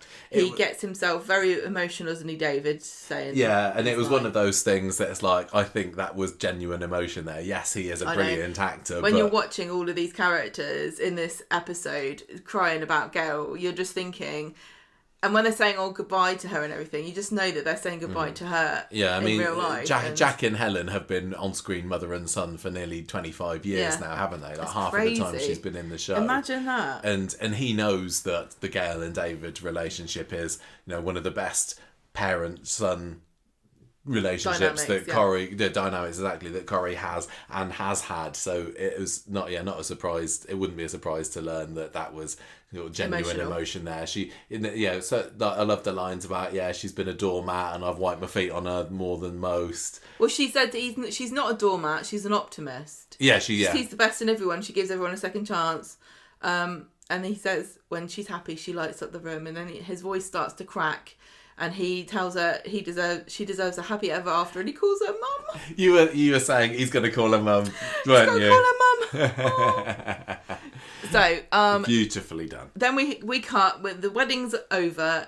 Gail's alone in the bistro, and she is watching the montage, and it was like watching one of these documentaries ITV do where they get the actor to sit and watch clips of themselves, and then we want to film your reactions. And she was like beaming at everything. Yeah, I thought that the atmosphere in that scene was brilliant, because I had been a little bit disappointed that we'd only got to see Eileen's scene, but to have Gail sitting there on her own watching through them all and seeing her reaction, and again I can totally buy that a lot of that was Helen's genuine reaction to seeing people like Sally Dinover saying goodbye to her after all this time. A lot of them were in character, but you know, you could tell the sentiment was real. I saw a few people kind of maybe there were a few people in the cast that really hate her, and they were like, oh, I can't believe we've got to pretend to be nice to Gail. I saw a few people saying online, and I didn't consider this myself, but maybe it might have been nice if they'd have been able to have got some previous characters saying a goodbye message and a good luck message, a bit like because this is how they had at the end of in Neighbours at the end when it was feeling it was going to end, and they had, you know, Mark Little and Natalie Imbruglia and some of the old cast members rocking up to say goodbye, and they totally could have done that. This could have been the way of getting a Trisha Hopkins cameo in, for example, and there could have been plenty of others, I think, that might have said goodbye to Gail, but it wasn't needed, and I thought it was lovely as it was, but now I wish that somebody hadn't put that idea into my head, because now I'm thinking, oh yeah, that would have been good, wouldn't it? But, you know, we did get Richard Hillman back in and Blue Merrick, so I can't complain too much. I know, I mean, what can we expect? Audrey comes in and whisks her away in the end, doesn't she? She's like, oh, your plane's going to leave. I thought that when she was watching it in the bistro, it was night time because it was so dark in there, but turns out they just turned the lights off. No, so she comes out. It can't have been a very long wedding if it's still daylight and she comes out, because it gets dark about 4:00. So she comes out, Audrey takes her, doesn't she, outside, and they pack her into the car, and this is when, before then, Gail gets her moment with Nick, telling her that she's telling him that he's her favourite. And she's like, well, everything's sorted. My work is done here. Okay, Gail. That would have been a nice line had 2/3 of the family hadn't been having their own dramas. There's more drama, because you've got David's marriage dissolving. Yeah. You've got Nick, his relationship. He's literally just been in the police station. Been hauled in for fraud. Yeah. And then you've also got Sarah Louise, who's moaning over the fact her daughter's just got engaged, and she's worried about that. I'm just waiting for her to wrap her legs around somebody, to be honest with you, because that would be about par for the course. So, good for Sarah. I think she would probably go for Kit. Sarah. Why not? Everybody else does. There was definitely, I'm sure that as part of 2024, there were thoughts that maybe it would be heading that way, especially after it was sort of definitely all over with Adam. She makes a big fuss about telling Glenda that she's single on Friday's episode, which is always a signal that she's going to get herself in a romantic tryst, isn't she? Kit comes into the end of Wednesday's episode, doesn't he? Kind of strutting down the street. How's everything going? David is not very impressed, because he still thinks something's going on, and it looks like Kit. Kit does say something that makes David look a bit suspicious. Well, he kind of. I can't remember exactly what he said, but it was. But after Shona goes, he says something to David, which is, well, he says on Friday, doesn't he? I basically told him that it was us. He's like got no shame about it. So yeah, David's now suspicious of Kit. So Gail goes off in the car. She tells Sally, it's not goodbye, it's au revoir. What's the difference? I'm not really sure. And then au revoir gives you a sense that you might see them again, doesn't it? Goodbye doesn't. But goodbye doesn't really mean anything, does it? It doesn't mean anything, but at least au revoir means goodbye. What does that mean? I will see you again or something. In the back of the taxi, she says she ruins her final words, which should have been it should have been, and then she says, oh, I'm Mrs. Chadwick or something. Well, she says, I can't remember who speaks first. Are you ready, Mr. Chadwick? Are you ready, Mrs. Chadwick? And for an episode that was so brilliantly written, I just thought that final line was totally, totally not necessary. And also, it did feel a bit like, at the end of, like, what film was it? What horror movie was it? Not Triffids. What's the one... The People Snatchers, or whatever it was, where Donald, what's his name? Sutherland, spots something and points and like gasps in horror, and it felt like I was doing that, like, oh, she's changed her name again, it's going to be misery and chaos every time Gail changes her name. Something goes wrong. They do mention it. I think it was the registrar says to them, here you go, Mrs. Chadwick, sign the register here. So it had been established in the episode. Of course. It was, I get how it's like, oh, they're supposed to be romantic, but I think we care as viewers more about her saying goodbye to everybody who's been with her on the show for years. Honestly, Jessie wasn't even in any of this. You know, from the bit she sat down to watch the video, and then she went out and she saw. You know, Jessie was just there going... Oh, yeah, he was definitely, you know... You're not important. It was a Gail story that Jessie happened to be tagged on, and I won't... It's just like being a real groom in a real wedding, isn't it? Like, you're not important, just sit over in the corner. I won't sort of turn them back on what I said about the fact that I think that they've done a really good job with Jessie in establishing him as a romantic interest for Gail in a very short amount of time and under very difficult circumstances behind the scene. I think it was, I bought his happiness. I thought that John did a great job in that role for the small amount of time, and indeed on the wedding episode. But this was a goodbye to Gail, and this was Gail saying goodbye to the street. So I would have preferred for her final lines to have been to the street rather than to the husband. But just a little minor quibble there. Husband. Right. Anyway, Friday's episode. Goodbye, Gail. That's the end of Gail. Gone. She's out of here. I think we're not going to say any more about Gail. I don't think we need to. We did a whole 3-hour podcast about Gail just a few days ago. If you are thinking we perhaps haven't dwelt enough on Gail, that is why. And we do talk about the exit very briefly in that episode as well. So please do go and listen to that if you're missing Gail already. So Friday's episode, David's missing for pretty much the whole episode here. And I was starting to wonder whether we wouldn't see him at all. He's gone to Fresco Wednesday evening and not come back. And she can't get hold of him. Nobody else seems to be bothered. Lily and Max think he's in bed, and Shona says, well, I think he's crashed at Nick's to try to not make them worry. And she tells Max that, don't worry, I'm not mad at you, you haven't done anything wrong. And then she gives him £20 to go to the shops. And this is a man that's supposed to be in charge of a baby, and he's being given pocket money to go and get some sweets. So she texts David again, and he's not answering. She finds Alia and Adam in the street and kind of like goes off on one about where is David, and thinks that maybe they've done something to him. And Adam's really got a bee in his bonnet about the fact that he had to be pushed. He was pushed down the stairs or fell down the stairs. And he tells Alia the whole family is nuts. And also Alia what did Alia say that was really funny? She's like, oh, I go to London and what was it? I go to London and all this stuff happens. And it's like, yeah, because when you're around, everything's a bit dull. Nothing does seem to happen when you're here. So, I just forgot there's something that we did. I know we said we wouldn't talk about Gail anymore, but I did want to mention the fact that this whole thing about Jack P. Shepherd supposedly asking for bits to have been rewritten on the Christmas Day episode. Because he said that I don't know whether he said it on the podcast or whether it was the press interview on the press day, but he said something along the lines of, there wasn't a scene at the end with all us family together, and I demanded that they wrote one, and they did. Here it is. He said, we don't have to be doing anything, we can just all be not speaking, just make sure we're all together in the Platts, for God's sakes, please, whenever she finally goes, don't just have someone random with her or whatever. So I don't know, obviously nobody knows viewers wise what the original script were, but apparently he was a little bit annoyed by the fact that the Platts together didn't get that final big send off. And I'm still left thinking, and I've seen other people online sort of posing this question as well since the episode has been on. I don't think we actually did get that scene, despite the fact that Jack said that they did one, because they put on the video. There's been a few kind of behind the scenesy videos this week on the ITV Corrie YouTube channel, and there was one of Let's Call a Rap on Gail, and she's in the Platts house number 8 and everyone's around her, and it felt like there was maybe a scene with all the Platts together there, but that didn't appear in the episode. And the closest we got to all the Platts together was the let's hurriedly get her into the car scene, which didn't feel like it was quite as big and goodbye all the Platts as it could have been, I don't agree with that.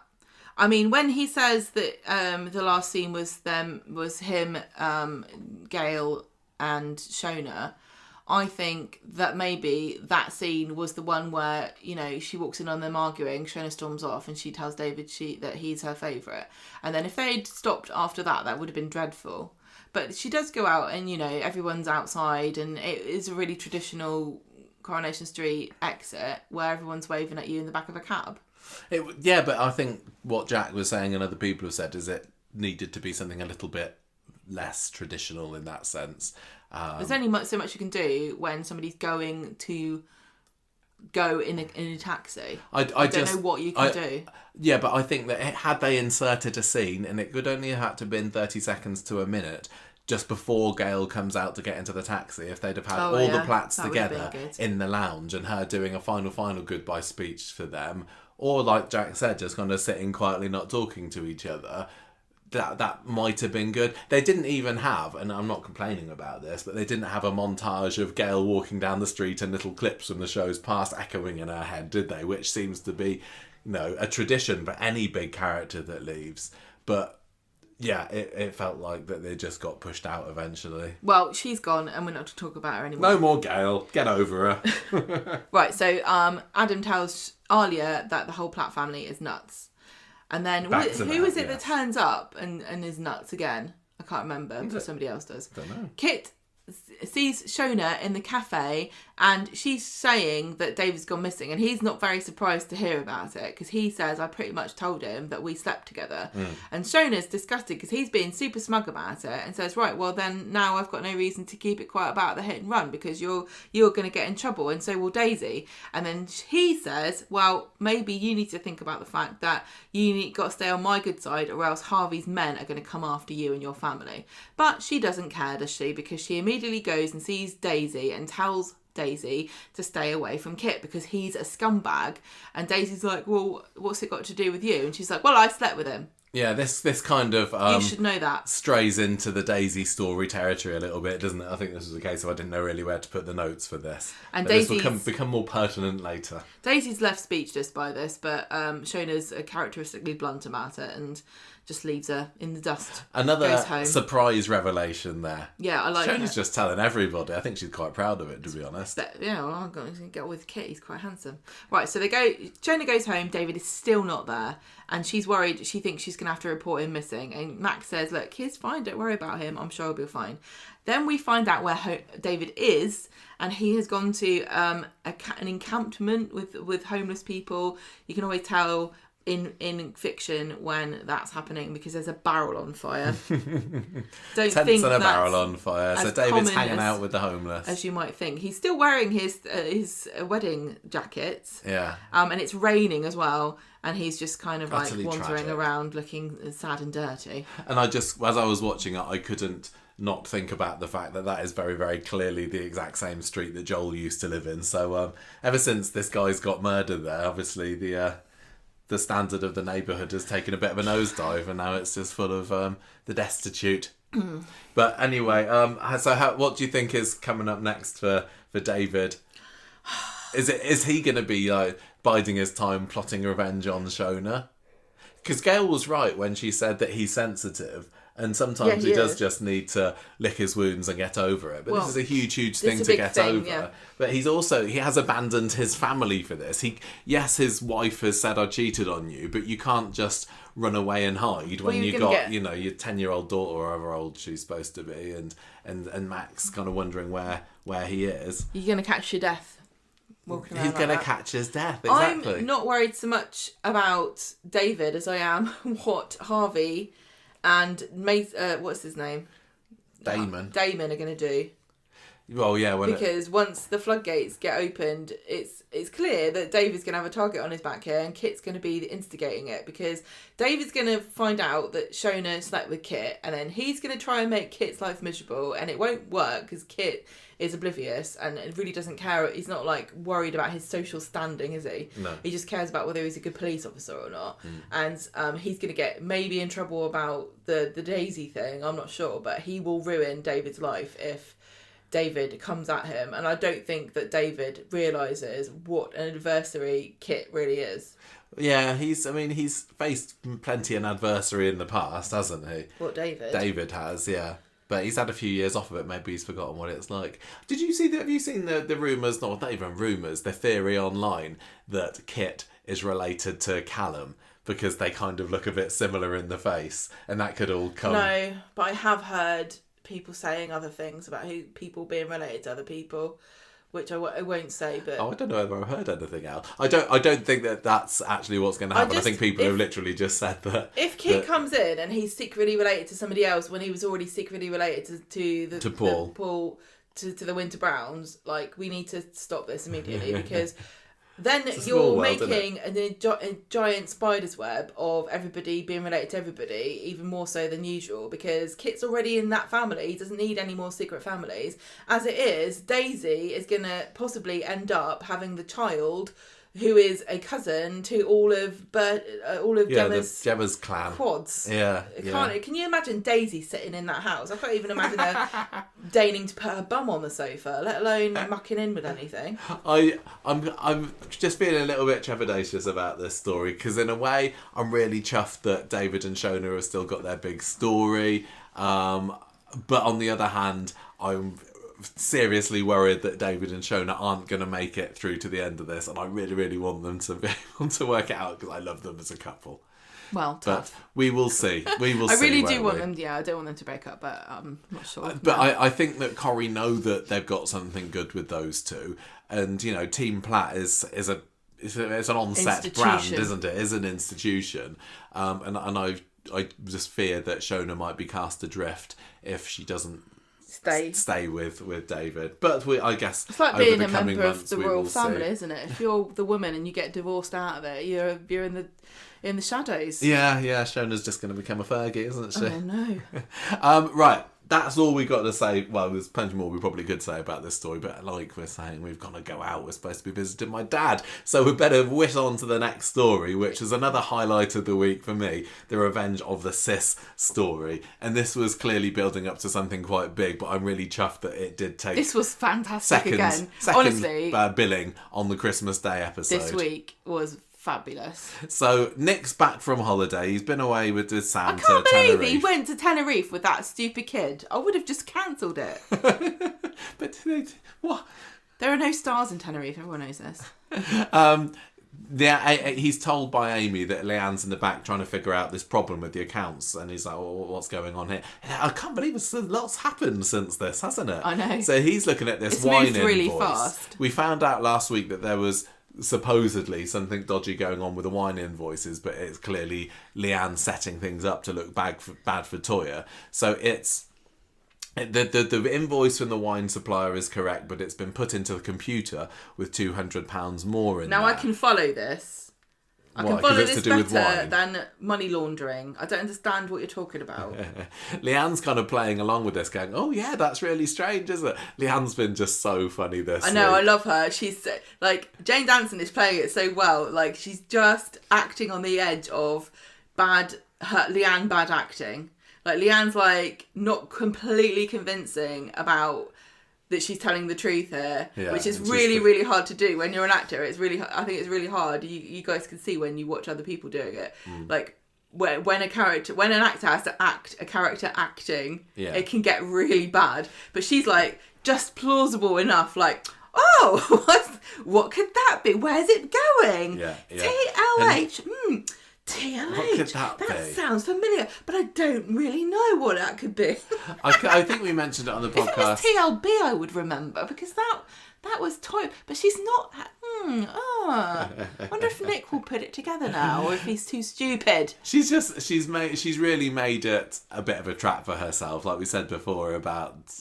Yeah, the phone calls and the texts, which do eventually catch up with her, or at least to Nick by the end of the week. I know you keep saying like she's not done a bad job, and she didn't think things through, but I genuinely think she did. At the moment she was doing it, she just didn't care. Like, she knew there were going to be consequences, and she did not care at all. Well, there's been quite a few looks that she's given over the past few weeks of like, ooh, have I gone too far here? But this is Leanne. I think she does this all the time. Like, she'll do something rash and then regret it, but she never learns. And like that's part of the kind of joy of watching the character, because you know there's going to be a reckoning, and she is going to really think, why did I do that? I can't believe I did that. I'm really sorry. I wish I hadn't done it. But she won't ever makes me wonder how long they're going to stick with this new style Leanne, because Tracy made the comment the other week about, oh, you're more evil than I am, and I would be so thrilled if they did give Leanne a bit of a boost and made her more like this, because Tracy has definitely been diluted over the years, and there isn't anybody quite like that. And when Leanne came into it, she was a bit, she was fun, but she was also a bit nasty as well. Yeah, this is what I was saying. Like, remember, I used to call her Saint Leanne because she turned in I think it was when she started dating Cal, but maybe it was before then. Like, butter wouldn't melt in her mouth. She acted like she was so high and mighty and she'd never done anything wrong in her life. But this is the Leanne that we want. This is the Leanne that's a proper Battersby, you know? Yeah, and the script is making it, I think they're kind of laying it on thick, aren't they? That you're a Battersby, you're a fighter. Yeah, they definitely... It feels ever so slightly clunky to me, this. It's a bit of an abrupt personality change for Leanne, but it's almost... I can buy that there's a reawakening of her dormant former self in here. Because if you were to watch, you know, even on the classics at the moment, where she's been going out with Danny behind Jamie's back, the kind of behaviour that we're seeing, and she's just about to get him involved in getting Mike to change his will so that she can benefit from it. She's evil. Yeah, and yes, she has grown and matured, and not everybody does regress, but I don't really have a problem with that. What I've got a little bit of a problem with is that it seems like we're the only people who seem to be championing Leanne in this. If you look online, and so it must mean that a good proportion of our listeners are like saying, oh, we hate Leanne as well. But yeah, it seems like everybody hates her. Well, people don't like instigators, and there's also lots of people who are like very, very hardened fans of one particular character, and if somebody's mean to that character, they just get really upset. There's also a lot of it depends on... the only reason you like the character you like, or the couple that you like, is because they've gone through something together, and so you have to have them go through something to get to the other side of it. They'd just be boring and they wouldn't be on the show if nothing happened. Yeah. And I've got no problem with people, hating Leanne and shipping Nick and Toya. I'm starting to not mind Nick and Toya. It's taken me a long time to get used to the fact. But I don't mind them too much together. I think one of the things I'm enjoying most about this story is I'm completely on both sides. I just loving whoever's causing the most drama of the moment. I don't think I've got my flag in team either of them. I just love the fact that there's chaos. Drama and chaos in it. Yeah, I love the fact that they're arguing. Leanne has been a total cow with what she's doing, and setting up her sister for fraud is huge. When people complained, probably rightly so, about the fact that the secret word that she used for the account was Rose... 2001 or whatever. That was a hideous thing to do. Really horrible. But you're supposed to... She's not a villain. She's getting her own back. She's getting revenge. And I think that Toya crossed the line 100%. When you imagine somebody wronging you, and I'm sure everyone has had somebody do something like backstabby to them at some point, just imagine how delicious... When you contemplate what you could do to ruin their lives and how delicious it would be. This is what Leanne is doing in real life. This is why I always have to stay on my best behaviour around Gemma. But it's really, really beyond hurtful. Like, just it totally is. But I'm just like, it's fictional. But this is. It's juicy. Just imagine the rush that she got when she did that. How like the kind of like eye blackening rush and her blood to her head when she was like, I know what I'm gonna do. I'm gonna make the password a dead baby. What a bitch. Yeah, it's proper soap bitch. And she's also... Is it un-PC to be kind of loving that kind of character? You need a soap bitch. And Leanne is great at doing it. So, good. It also, I think, your mileage may vary depending on how sympathetic you are towards what Leanne went through with the Institute, because again I'm seeing loads of people saying she went along with this stupid Institute. Toya makes the point in today's episode that when I had cancer you kind of distanced yourself with love or whatever it was that she said, and that was really mean. But I'm buying that it wasn't her fault that she was brainwashed by the Institute. I know that it was a bit silly, but I think that to me that's a good enough excuse. And if you not on the same page as me with that, that's absolutely fine. It's just fun to watch. It's not bothering me at all. There's nobody that is 100% at fault, and there is certainly nobody that's 100% innocent here. And the fact that these two legacy characters, after 25 years, are still, well, even nearly 30 years, are still locking horns, but that strong sisterly bond is still there, which we got to see a little bit of, little twinkling of in the police cell today. It's just absolutely brilliant viewing for me. Well, this is why I say soaps are so unique and really special, because these three characters have like 20 plus years of history with each other, and so watching them feuding, Nick, Toya and Leanne together, and they're all completely in character as well, which I really like. I know I don't think that people are right if they're saying that this is not what Leanne would be like, because she was vindictive. She's been vindictive for a long time, and in the past she has been as well. And so seeing them all three acting completely in character and basing their actions on years and years and years of shared history, and the tension between them because of that, is just incredible to watch. And we've criticised Corrie in the past when they've made decisions to do storylines or have characters, and it feels like anyone could have done this. You could have had anyone play this storyline. They just pick this person at random. There's nothing about their personality or the history of that character like that would make this make sense. Whereas here, it does. It really does, I think. Because Leanne has always been up to some weird, dodgy business stuff. Remember when she had the Valandros and she was up to weird crap with that? Yeah. She's always fiddling around with stuff. And even with the saying, Institute, she was fiddling around with the computers and deleting stuff. And but even with the Institute and people saying she wouldn't have really got into that. And I definitely said that. But they did kind of semi-set it up with where she was going to see mediums after Ollie's death as well. Yes, they did. She was vulnerable, really, and they really used their child against her, and she's done the same thing to Toya now, hasn't she? Yeah, but people might say, well, how could she even consider doing that? That's so below the belt, considering what she's been through with Ollie. Because she was mad. But she was a woman scorned. Because her That's sister all I can say. shagged her husband. Yeah, and then has just been lying about it.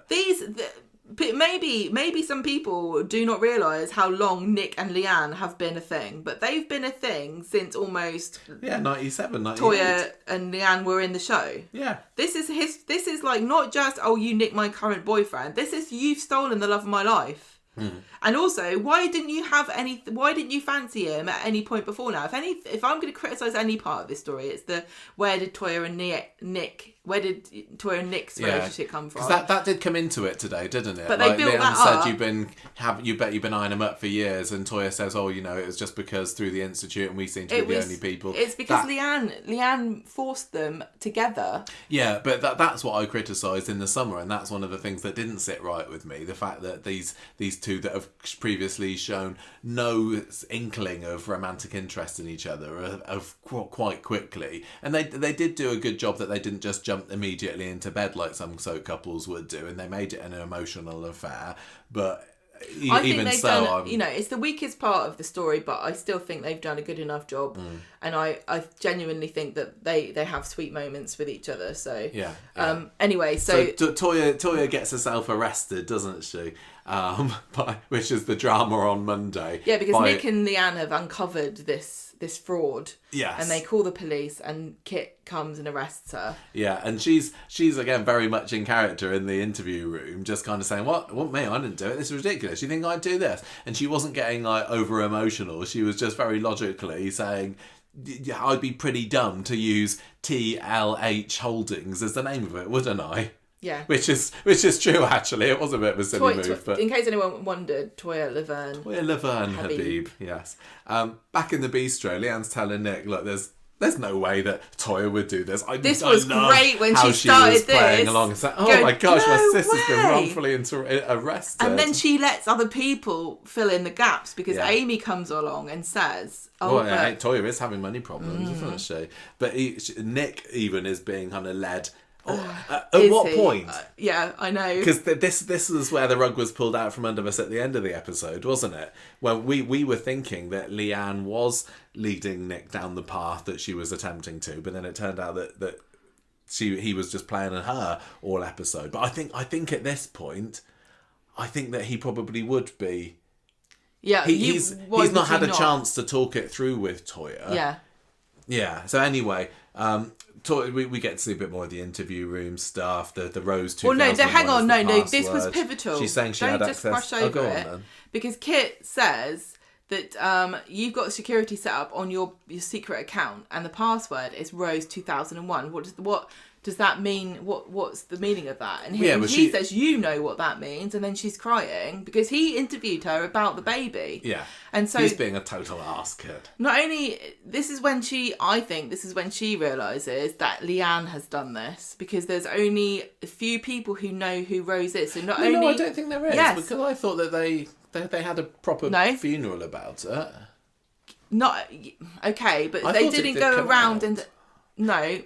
Yeah, you're right. There's only a few people. There's only a few people that would have set up that password to be that, and she says this to Nick, and she knows that it was Leanne, and she's been betrayed, and that Leanne knows everything, and this is why she starts crying. Not only is she in trouble, not only is she sad that she's reminded of her baby, but she also knows that Leanne will stop at nothing, and Leanne's done it, and Leanne doesn't care how she feels about it, and she did it on purpose because Leanne knew that she'd find out that she'd made that password, and she did it as a hidden FU, and Toya is devastated. Yeah. And she's crying. Well, her solicitor has a chat with her in the side room, doesn't he? And he's saying, oh, I knew Imran.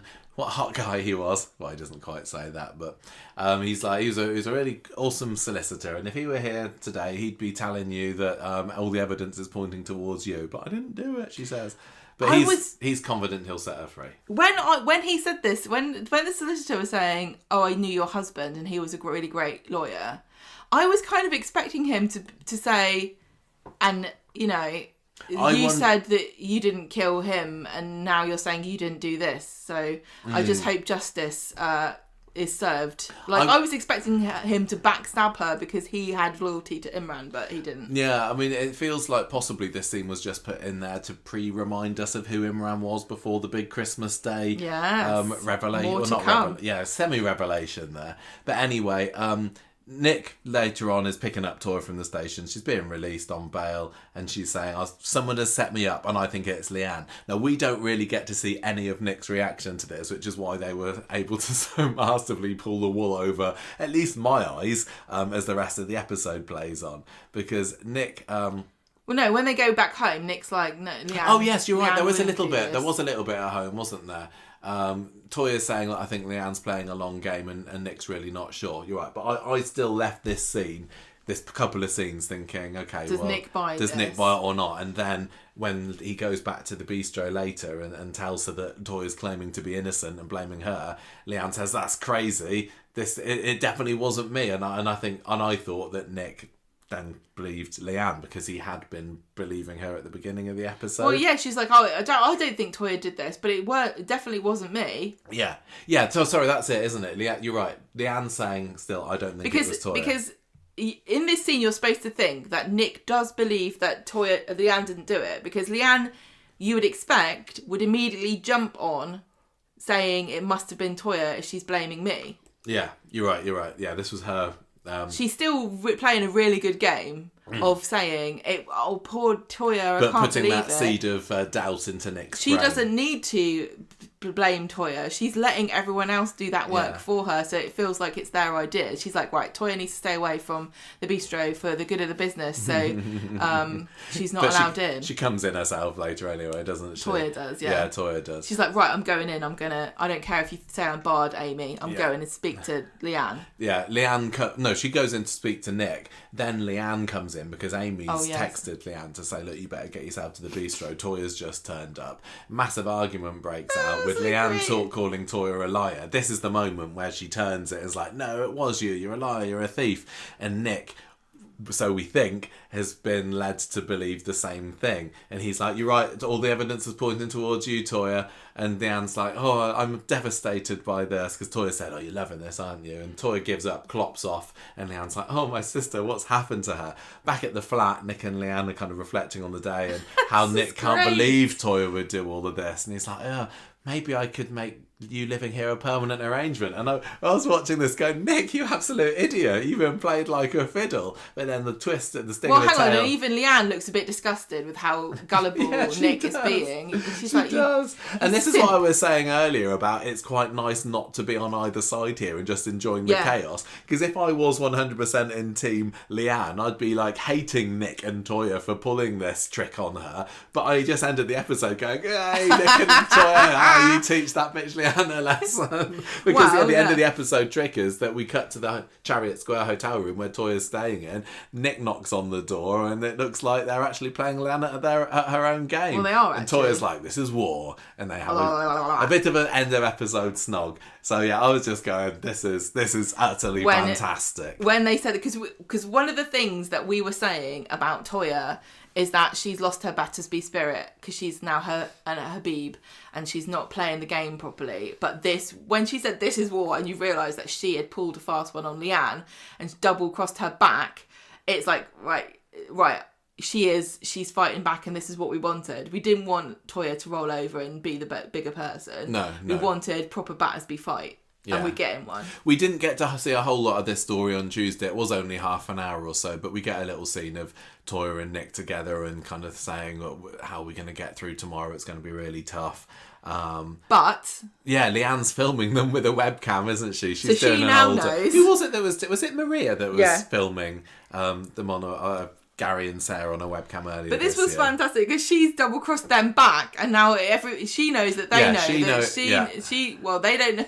It's so confused. It happened everything moved really quickly with this. This could have been weeks worth of sneaking and lying. I'm glad it was brilliantly condensed revenge. So she now knows that Toya and Nick are tricking her, so her next move is to take all of these Christmas presents that she ordered from Amazon or wherever it was a couple of weeks ago, dump them on Craig's desk in the police station and say, how's about that then? Here's some evidence that shows that Nick and Toya are in cahoots Well, she's together. saying it's not just Toya, it's also Nick. Yeah, and here's the proof. Dragging him into it. Because here's I think she takes the label off of one of the presents and puts it on another present. And honestly, at this point, Craig should have just gone somewhere else because Christmas does not go well. Christmas didn't go well for Craig, does it? So Bistro's all been set up for the wedding, as we know. There's more Toya and Nick playing tonsil tennis. It was really okay, right? Kissing is gross, but I did think it was sweet that they could finally be out in the open and, you know, hug and be a couple. Oh yeah, they kind of do a kiss in front of everybody. Was that on the wedding day? I can't remember. I think it was because everyone's at the tables going.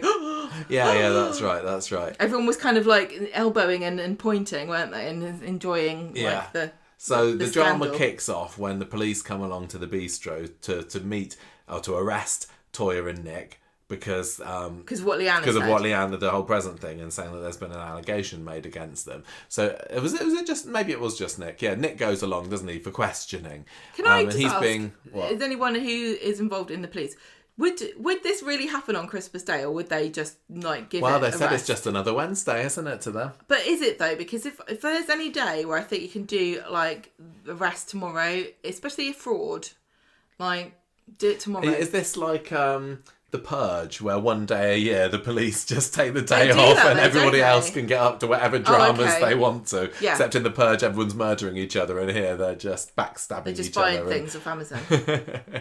Yeah, buying stuff with a fake account. So anyway, Nick's in the police station, and he's like, come on, my mum's getting married here. The fact that Gail didn't seem to blink, considering that her son was worse. Yeah, that felt a little bit off to me. But he's like, well, yeah, I've been set up. I bet these frilly knickers are brands that Leanne likes. I need to get back. This is just Leanne wasting time. So he manages to get back to the police station, the bistro pretty quickly, doesn't he? Just in time to catch Gail's vows. But Toya worries that Leanne's got a bit more up her sleeves. Oh, this was when they kiss at the reception. Toya and Nick snog. Oh yeah, and this is what sets it off, doesn't it? Everyone's ogling them, and then Leanne kind of comes in and does her slow clap and say, "Oh, well done, classic. Never mind the happy couple. Today's all about you, innit?" And this is where we get the brilliant locking horns of Battersby sisters that I have been wanting ever since this has come. And when we had the slap back in September, but this was a stage up from that. So Nick's trying to get Leanne to calm down. but she just like, oh, look at you acting all macho to impress her. Toya's like, oh, well, no. I can't remember how she mentioned Simon. It was like Simon was tough. You're like, just so wet, or something. She's like, oh well, she said something like, he couldn't wait to get away from me. Yeah, this is when, because she talks about Simon, and Leanne says that, don't you dare mention my son's name. And I think it was after that Toya says, well, look, he couldn't wait to get on the first boat out of here. And Leanne shoves Toya, and Toya's like really shocked that she shoves her. Yeah. But this was the best bit about it, when Leanne says, well, at least I didn't have to drive him into a wall to get rid of him. That was the lowest blow. Maybe not as bad as using Rose as the password. That was the worst. But bring in that old chestnut out of the secret compartment. There was the punch. That was a brilliant punch, and the sound effect that they used for it. It wasn't a slap. It wasn't a slap. That was a full-on Battersby punch. And whereas I'd been thinking a little bit that although Leanne seems to have regained her Battersby spirit, Toya had been a little bit not quite there. She's but that punch was full Battersby back in action again. It was amazing. Everyone obviously is watching this enraptured, but Abby picks up on what Leanne says. Yes. When she says, you drove him into a wall to get rid of him. And obviously, Abby is the mother of Imran's baby. Mm-hmm. And so she's intimately interested in what has happened to Imran. And everybody believed that it was an accident. Yeah, and only Leanne and I think Spider knows. Maybe Nick does, but I'm not sure. I think Nick does know at this point. Does he? I can't remember. Because he tries to cover for her later. In a way, I'm really excited that this has come out again. In a way, I'm thinking, I wish that they'd just kind of bury that, because I was never happy with the massive character assassination they did on Toya when they had to admit that she purposefully drove him into the wall. I don't buy it. I wonder why Leanne just didn't take that to the police instead of setting her up for fraud. Maybe she thought that was too low a blow. Well, the password was worse. Yeah. I think that maybe she just forgot. Like curry writers were hoping that we weren't. Well, they brought it up. They brought it up. Yeah, it was amazing. I don't think that anything will come of it, because I think that even if the police decide to investigate, literally the only person who has got anything to say on the matter is Leanne, and by the time they get to her to get her to give evidence, she will have made it out with Toya. Well, if I was, I think it's working towards a making up before it comes up, because obviously there's I think way to prove Leanne it now. knows that Spider knows, but he's not going to be coming back in and giving any evidence. Well, it's going to reflect poorly on him, isn't it? If he knew and he's a police officer. Yeah, that's true. That's true. I don't think that Spider would say anything. You're right. Anyway, but it was a great moment, because you're right. They were watching. I loved how Debbie moved her chair. Debbie's like, I'm going to join in, and Ronnie's like, sit down. Well, no, yeah, she moves her chair first, and then she says, right, let's get stuck in. Yes. Debbie didn't have a lot to do on Christmas Day, but she was absolutely perfect. I want to know. I don't think she cares. She just wanted to get. I want to throw some It's like a cartoon fight where there would just be a puff of smoke, and Debbie's like, let's get in there. Debbie comes out and grabs her hat and puts it back on and gets back into the cloud. Yeah, that was superb. But yeah, just you got the little moment where Abby's loving it, and then her face falls, and she confronts Nick at the end of the episode, doesn't she? And he's like, oh no, don't worry about it. She was just sticking the knife in. But it does make me wonder, is Abby going to be going down this route now? I hope so, because I'm not going to say that Abby's been underused this year, because she did have that AI deepfake story, but that was a bit of a flub, wasn't it? That story. That was great, that story. Yeah, but yeah, I don't want Toya to get in trouble because of this. I just want it to be forgotten about. But just for that moment when things were tense, Leanne bringing that in as the line to fire back to Toya was brilliant. So she punches. Yeah, Toya punches. There's a whole hair pulling going on. Craig blusters in, because why not? I don't know who could have called him, but Leanne chucks the cake on the floor. Yeah. She throws glass at I thought that... No, Toya was the one that threw the vase, wasn't it? Yeah, Toya throws the vase. Leanne's too busy biting Craig's hand and kneeing him in the ghoulies, which is... Brilliant. I missed as well, though, because apparently she used his CES spray on him as well, because so great. Which he mentions today, which I didn't see. I didn't see that. I think maybe they cut that. I loved the fight. I wish it had been just a little bit longer. Give it another 10-20 seconds. It would have been absolutely perfect. Seriously, we needed another 10-20 seconds of this, because this was epic. It was the best kind of fighty fight we've seen in Coronation Street for a long time. We were just saying the other day that, and I said Christmas Day fight. I wanted a good Christmas Day fight. I know. And we had a pretty good one, but it would have been better if it had been just slightly longer.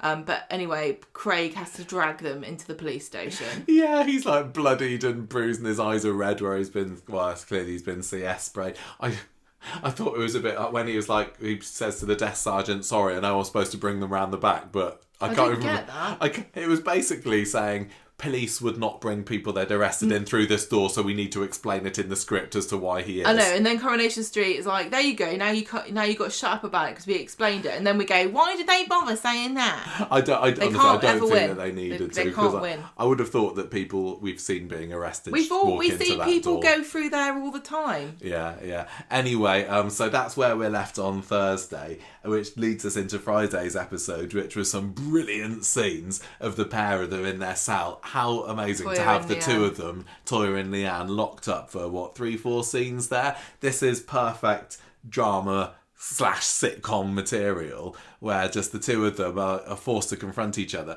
Toya's kind of trying to talk to Leanne, isn't she, on the beginning of Friday's episode, and Leanne's just lying there on her cell saying, "Don't want to talk to you. You got whatever consequences are coming your way, you deserve them." We kind of flip back to that scene every now and then. Meanwhile, Nick's waking up on the sofa at 8:30 to a cup of cold coffee from Sam, who's already busy making his model aeroplane kit, because apparently Sam's into aeroplanes now. And Nick says, "Look, I'm really sorry for what happened yesterday. It's complicated." Poor Sam is... He's the main innocent victim throughout all of this, isn't he? He's really the only one that hasn't done anything wrong, but he's probably feeling the most guilty of everybody, because he's like saying, "Oh, if only I'd told Leanne ages ago that you and her had been seeing each other." And so Nick's like, trying to get him to think that it isn't his fault, but I totally buy that Sam is putting it all on himself, and I think all of the adults need to have a good old talk to themselves about the fact that poor lovely Sam is being made to feel bad during all of this. He's also suffering too, because he's just a little kid and he's having to deal with all of this. All of the upset and change of who's living there and who's not living. And ironically, he reminds me of Chesney in The House with Les and Scylla. Yeah. When he was surrounded by chaos and arguments and dysfunctional adults, and he was having to be the adult himself. So it's you're right. There is definitely it's kind of similarity ironic there. Yeah. So, by the way, speaking of Chesney, no further on the Van Man mystery this week. I think the Van Man's parked up for Christmas. I don't know what his earth is going on there. I think his wife boxed him in with her Mini or whatever she's got. So Nick's walking down the street later, sees Adam and Alia, and asks them for a bit of legal advice. And they say, "Look, what you need to do is prove that Toya didn't set up this account." Genius, thank you for that.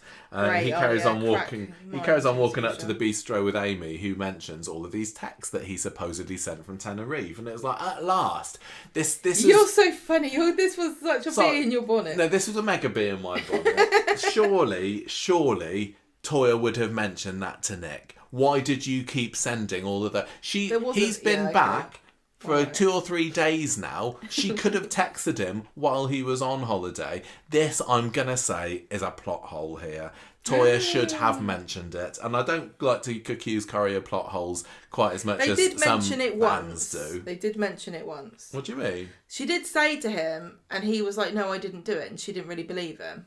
Did she? I don't know. This was ages ago, though. This was before he went on holiday. Okay, yeah. But anyway, so this gets the little cogs in his head whirring. Back at the cells, Toya and Leanne have had their breakfast. Was it Toya was like, it was a nice touch that they gave us a mince pie? I just love the idea that the like in the cells, they're like, "Oh, should we just give them..." Christmas, like somebody went to the shop and bought mince pies, and they went through the checkout. And it's Boxing Day, isn't it? They're probably on sale. Well, they probably had about 40 mince pies, and they're got a big family gathering today. No, these are for prisoners. Okay. See, I don't like mince pies, so this would just be a... You'd be like, why? The punishments will never end. Yeah. This is cruel and unusual. They talk about, they have this conversation about, "Oh, you're always stealing my stuff." Nice little reminiscing to scenes that we didn't see because it was before they came into the show. Oh no, I suppose there's a little bit like Leanne mentions that Toya stole Peter off of her, and Toya's like, no, there was a bit of time between those actually. But then the whole Imran menage a trois gets brought up, and also then they mention this Care Bear that Leanne supposedly got from Les when she was little that Toya pinched as well, and Toya said, "Oh, you're such a victim, Leanne. I've spent the whole year fighting for you, trying to get you away from this damn institute, and then when you got cancer you said you couldn't support me. I only grew closer to Nick because he was the only one that could see the institute for what they were. Yes, we fell in love, but so what if I still love him? Where does this leave us?" And Toya's like, things will never be the same again, but we don't have to be enemies. So yeah, clearly Toya is quite... She wants them to just all kiss and make up, doesn't she? I don't see how they can't go back to normal, can they? And also, I don't know how they can, but I totally buy how Toya would think this, because in her head... Yes, Leanne has accused her of fraud, but I think Toya's thinking, I'm not going to go down for this. I clearly didn't do it. I think if I was in Toya's shoes, I wouldn't be that worried. I know we've seen, countless people sent down on Coronation Street with things they didn't do, but I don't think No, I Toya think it's clearly obviously her, and there's evidence to prove that it is her, and so it makes sense that Toya just wants to kiss and make up.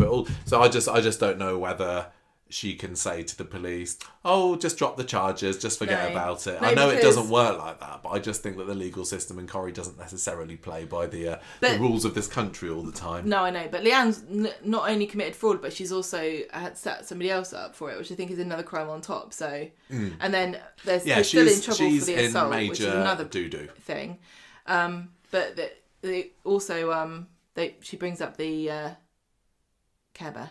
The Care Bear, yes. Because the Care Bear that was actually bought by Toya.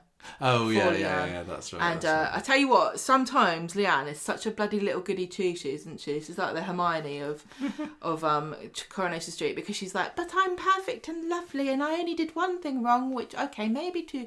Killed my husband, and I had an affair with my sister's husband, but... Other than that, I was a good girl even from the very beginning, even when I was a little toe rag. I tell you what, I would have believed it more if Toya had said, I nicked it from the shop, because that's what she was like when she was little. She wasn't a good girl that saved up her dinner money. No, she wasn't. She was a right little tyke, just the same as Leanne was. Yeah, she would have totally twacked it.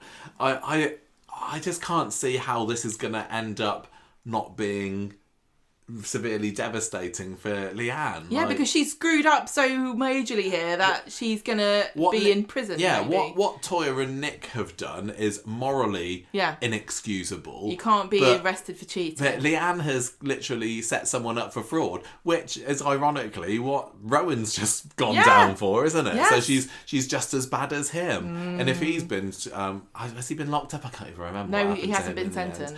We haven't found out. Nobody's told us.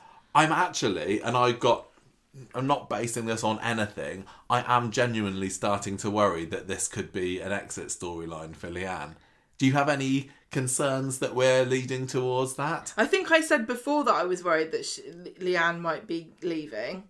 I really hope not. There's literally no reason for me to think that, because she is a major character. I've said ever since... And that's why I now don't think that. I've said ever since this affair came out with Toya and Nick, or ever since it started, I don't know how they can ever resolve this between the two of them. But... yeah, I'll be absolutely gutted if Leanne goes at the end of this. And I like how Toya is trying to show that, we're stronger together, united, nobody can get between the Battersby sisters, that kind of thing. But you can't say that if the law are involved now. So that's the trouble. I'm concerned. This is why it's really fascinating, because Leanne has kind of opened the box of consequences that she can't escape, and I hope that Coronation Street doesn't just wave a magic wand, because this is what we said before about consequences.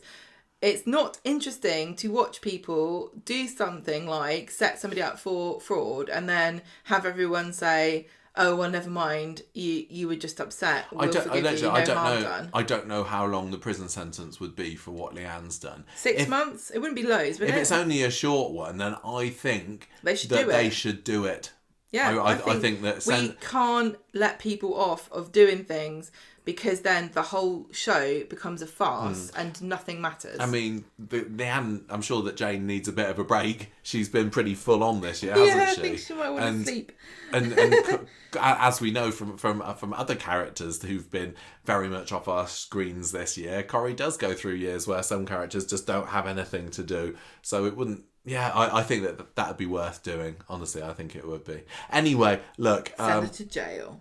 Nick, meanwhile, is having a look at his CCTV footage to try and get evidence against Leanne and finds her looking shifty with the two phones. So that's basically done the job there. I think what happens on the CCTV, we got a bit confused because we see him looking at her. She's standing with a jacket on and she goes in one pocket, she's got one phone, in the other pocket she's got another phone. And I think what happens is he realises that the day that they were arrested, she was wearing the same jacket and therefore the phone should still be in her pocket. Oh, yes, that's what it was, happened. wasn't it? Because eventually, Kit comes into the cell and tells Toya that she can go home, but now Leanne's being arrested for fraud because they've got hold of this burner phone, and she denies all knowledge of it. She says it's a setup, but can I have a solicitor anyway? And the solicitor reads out this statement from Leanne, basically denying it and advising that they investigate Nick. She's planning to no comment her way through the whole interview, and so she does. And even when Kit shows her the CCTV footage, she's like, no comment. But she's looking worried, and she's like, the realization of what the extent of what she's done is starting to dawn on her. And she's also clearly maybe thought very, very slightly on Toya, but I think she definitely has. not on Nick. She's still trying to throw him under the bus, writing her little statement going, investigate Nick, he definitely did it.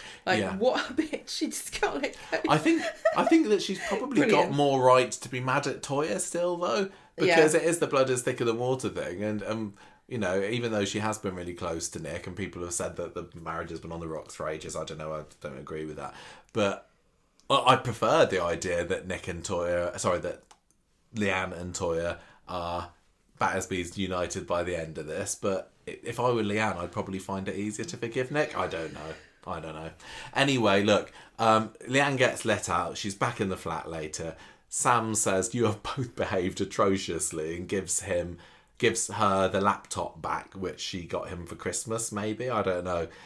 He says you've been cruel, just cruel. And I think, again, that has made Leanne really take awful stock of what she's done, and she kind of heads off with her tail between her legs into the pub, where she gets consoled by none other than Mr. Steve McDonald. Old fling McDonald. Interesting there, because he invites her to stay with him at the end, and I was like, this is not a curveball that I was expecting the story to take, and I don't think that they're going to end up sleeping together, or at least, you know, we're not going to be starting Monday's episode with her waking up in his bed. No, I know she's done it once before. But if she thought she was up against a foe fighting Toya for Nick, then imagine fighting Cassie for Steve. Yeah, but they're still at loggerheads, aren't they? Well, I know, but I still think Cassie's nose will be out of joint if they get close. Yeah. Also, I'm kind of fascinated to see Ken interacting with Leanne. I'm definitely not adverse to the idea of, because of Peter. Yeah, I'm definitely not adverse to the idea of Steve being involved with this, because, you know, get him away from comedy gurning storylines and getting into something serious. He's an interesting ally that I hadn't considered. No, this is very interesting. Yeah. Basically, at the end of the episode, Toya and Nick are in the flat having their wine later, and Toya's wishing that it hadn't got this far. They're all in completely over their heads. Again, it made delicious viewing, but they're all like, fantastic, because Nick is like, no, she deserves this, and Toya's like, I wish this hadn't happened, but that's mirrored in what Leanne is like to Nick. Yes. Leanne's like, I'm still going to throw Nick under the bus. And Nick is like, yeah, Leanne deserves everything she gets. Now, here's another curveball. They do say love is close to hate. Is the fact that these two are still really so hating each other, is it a sign that there might be still something there that might get rekindled at some point? What, with Nick and Leanne? Yeah. Because of how passionately they hate each other. And Toya's like given up on both. You know, she's like, I'm not. She's not given up on Nick. She's not. She's given up on hating Leanne, and she wants Nick to as well. And Leanne has given up on hating Toya, but there's still this thing between. And how is Toya going to cope if both of these people are fighting each other? She's going to have to pick Nick, otherwise the whole point of she'd be back where she started. I think it's much more narratively and characteristically satisfying if she sticks with Leanne. It's a little bit... Toya? Yeah. It's a bit like, you know, we watched Frozen again the other day, and it's a bit like Anna and Elsa at the end. True love's kiss. Yeah, she didn't need no man to give her a true love's kiss. Alert. But I think that Corrie seems to be driving us down the route of, no, Toya and Nick, they're for keeps. Well, it was all for nothing if she dumps him now. Oh, so exciting. Right. Really, really pleased with how that story went this Christmas. Fantastic Christmas viewing that was. But there's still more to come, and we've got to get through this really quickly. Relationship drama. Right, so... I'm sorry. We're supposed to have left by now. We're sorry, Dad. Daisy's blooming. On Monday, Bethany overhears Daisy and Bernie talking about the fact that she's going out with Kit. And Bethany's making these barbed comments, and she gets them fired right back at her, which is great, because Bethany, I don't think, is any match for Daisy. Bethany and Daisy, I've got so much time for their sniping. I really want more of it. And Bernie's like, look, make sure you treat Kit right, because obviously, you know, she would be the mother-in-law, wouldn't she? Imagine that, having Bernie and Jenny getting drunk at Christmas because they're both having the baby playing on the floor. I don't know. I don't think that's going to happen, because I do think it's Daniel's baby. So Daisy and Kit have dinner in speed dial later, and then Bethany and Daniel turn up at a nearby table, and it's really awkward because Daisy and Bethany hating it, and Daniel and Kit are being oblivious. And then Bernie comes in. Daniel just spends most of this week looking miserable. I just get the major impression that Daniel knows that he's stuck in the second best relationship here, and he would much prefer to be with Daisy. He's utterly kidding himself all week. I also think that he feels as though he couldn't leave Bethany now because of what's happened with her, but she seems to be totally over it by the end of the week. having a colostomy bag. Yeah. She's like, I don't care. She's empowered. I'll wear what I want. Yeah.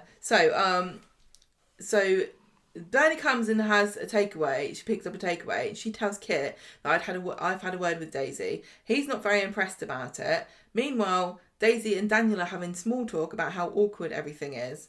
And Daniel is obviously not very fond of Kit and the fact that she's going out with him, and also that he accuses her of being on the rebound because they'd only just slept together. Kit and Daisy head off later, and Daisy wants to go back to her place, but Daniel is just watching, seething with jealousy, and Bethany can tell that he's kind of hung up on this. And basically all of Tuesday, Daniel's just moping around, being jealous of Daisy and Kit, but clearly Daisy is also goading him on because she's looking to see if he's watching her kissing Kit. On Wednesday, Kit's feeling a bit awkward because Daisy's bought him a present and he hasn't bought her anything. Lovely brown jumper. That's right. And I was going to say it was a present, but it wasn't I don't know what colour. Fetching. Maybe that's his colour. Maybe it's camouflage. Oh yeah. So, good for sneaking around if you're a detective. Standing next to brown brick walls. Yeah. You got to camouflage him somehow, haven't you? I mean, he's enormous. Maybe it's to make him look shorter. So if he stands in front of a brick wall, he just looks like a head that's hovering ridiculously. They should have got in the brick, you know, the Joni Coronation Street brick cardigan. He'd look lovely in a cardigan, except he'd probably come up to his belly button. So, Daisy's sneaking around, trying to get hold of Daniel, asking him if they can talk because she wants to drop off Bertie's Christmas present, but actually she's got something else to tell him. Over at Red Bank, Bethany has bought Daniel a vintage watch, and he's embarrassed. He's like, "Oh, I haven't got you anything good. I've got to go and get you a proper present," but it's a fake out. Yeah, I was going to say that is a proper Christmas Day present fake out. But can I just say, sorry, no. An engagement ring is an engagement ring. It's not a Christmas present. You're an absolute cop-out. Don't put that money into an engagement ring. I want something different. I want an actual Christmas present. What did you get? What did you get for Christmas? An engagement ring. What do you get for an engagement ring then? A Christmas present. No. What a cop-out. So materialistic, Gemma. No. Bethany didn't mind. She loved it. No, this is just typical of Daniel. He's such a sneaky little git. Right. The box was the present. Oh, okay, whatever. Daisy hides as she spies Bethany moaning at Daniel for not giving her a present. She's like, you obviously are over me and you don't love me anymore. And she's complaining that he hasn't put any effort into it. And again, he hasn't, has he? He hasn't thought of a present. He's bought her a ring. Yeah, she's not completely wrong, is She's she? completely right here. Anyway, he gives her a kiss to shut her up, goes down on one knee and brings this ring out and says, I'm in awe of you, Bethany. If we can make it through this past year, we can make it through anything. And Daisy's watching this like, ugh. No, she's Can't believe it. She's well, not. She's devastated. She's not scoffing. She's like utterly heartbroken because she should have made a move earlier, really, but she kind of has clearly been thinking, I'm going to get back with Daniel. I'm just going to wait until the time is right. And we don't know when. And we knew that she was going to be texting him today. She was texting him first thing in the morning. Yes, she was. I can't remember whether she says to Jenny, this is the first test that we see at the end of the episode, or whether she kind of already knew. Well, we don't know when she found out, but the end of the episode is her looking at the pregnancy test results, which is that she is pregnant. That Shona's pregnant in the notes. We don't know that yet. I don't know if she is, but... I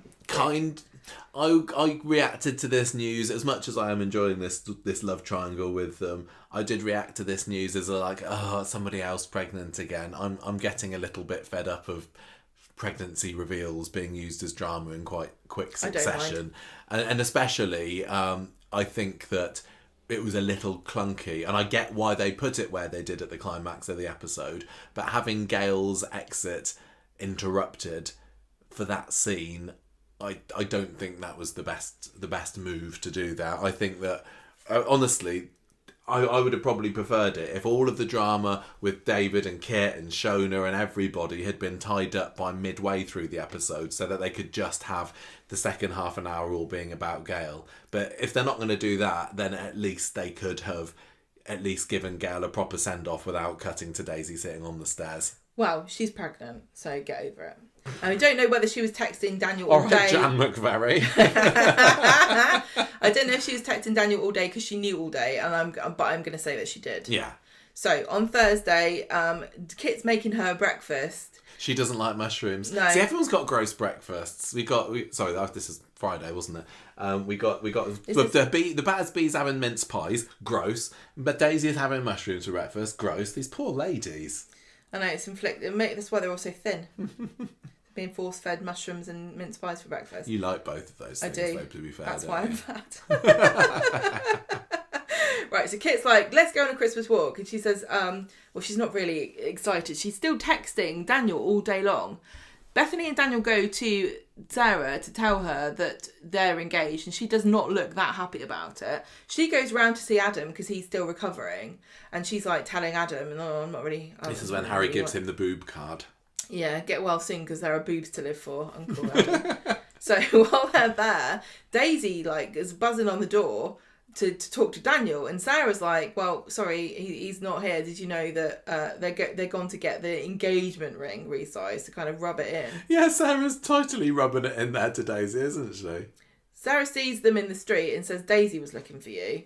Come to the Rovers with me later. And Daisy's totally distracted in the Rovers over pouring pints, and Jenny sees and takes her to one side, and Daisy just tells her I'm pregnant, and Jenny's face is like, oh my god. Takes her to the back, gives her a cup of tea, and Daisy... She comes round to the idea pretty quickly, though, well, no, because... Nana Jenny. Hang on, because she said, what are you going to do? What are you going to do now? And Daisy says, I'm going to keep the baby, but I'm really scared. And Jenny's like, can I be happy? Is this a happy? And Daisy's like, yeah. And then Jenny's like, yes, I can't believe I'm going to be a grandma. I love this scene so much. Jenny was so sweet about this, and really... I just loved it. Well, I enjoyed the little reminiscing they had about Tom. Oh, that was sweet later on as well, because Jenny is like, I remember this from when I was pregnant. And probably a good number of viewers were like, what? When was Jenny pregnant? Where's Tom? But yeah, there's still a little untapped corner of Jenny's history that I think there's a lot of mileage in there. But they bring up Tom and to answer the question, mother-daughter. He's dead. He is a dead child. Yeah. Drowned in a paddling pool. Daisy says, Kit doesn't know yet, but she doesn't say, I'm not sure whether Kit's the father. So Sarah, Bethany and Daniel arrive in the pub, and Daniel is asking Daisy, why did you want to talk to me? And she says, I just wanted to know if Bernie liked his present. And Bethany is like being very gracious because she feels like she's won this battle now. She's like, I can afford now to be condescendingly nice to Daisy. She's just like, Daisy, thank you so much for that generous gift. Can I speak to you over to one side? And then Daisy's feeling a bit, what's she want to talk to me about? And it's just she wants her clothes back because she's got her mojo and she can wear what she wants. Yeah. And so Daisy's feeling a bit wrong-footed by this. But she can't let that show, can she? Because when Daniel comes into the back room in the Rovers later, Daisy's just like, how original that you were proposed to on Christmas Day. Yeah, I'm indifferent to your engagement. Crapping all over it, which is fantastic. And she's like, here's the bag, get out. Here's Bethany's stuff. And she's also trying to hide the fact that she's feeling sick from the pregnancy too. Later on, Kit gets back, and this is after Shona's come and told Daisy that she and Kit had slept together. Yeah. So she's like, "What? Why are you sleeping with people?" And he was like, "Well, we were on a break. I don't care about her anymore anyway." And I can't. Daisy's like, "Get out!" But she's the one who was sleeping with Daniel. I know. She's a like fine that. one to talk. So she's mad. And then Daisy later is being quizzed by Jenny about why she's so in a mood. And Jenny's like, are we in a Who's the Daddy story? And Daisy's like, yeah, we are. We're in a Who's the Daddy story. And it's between...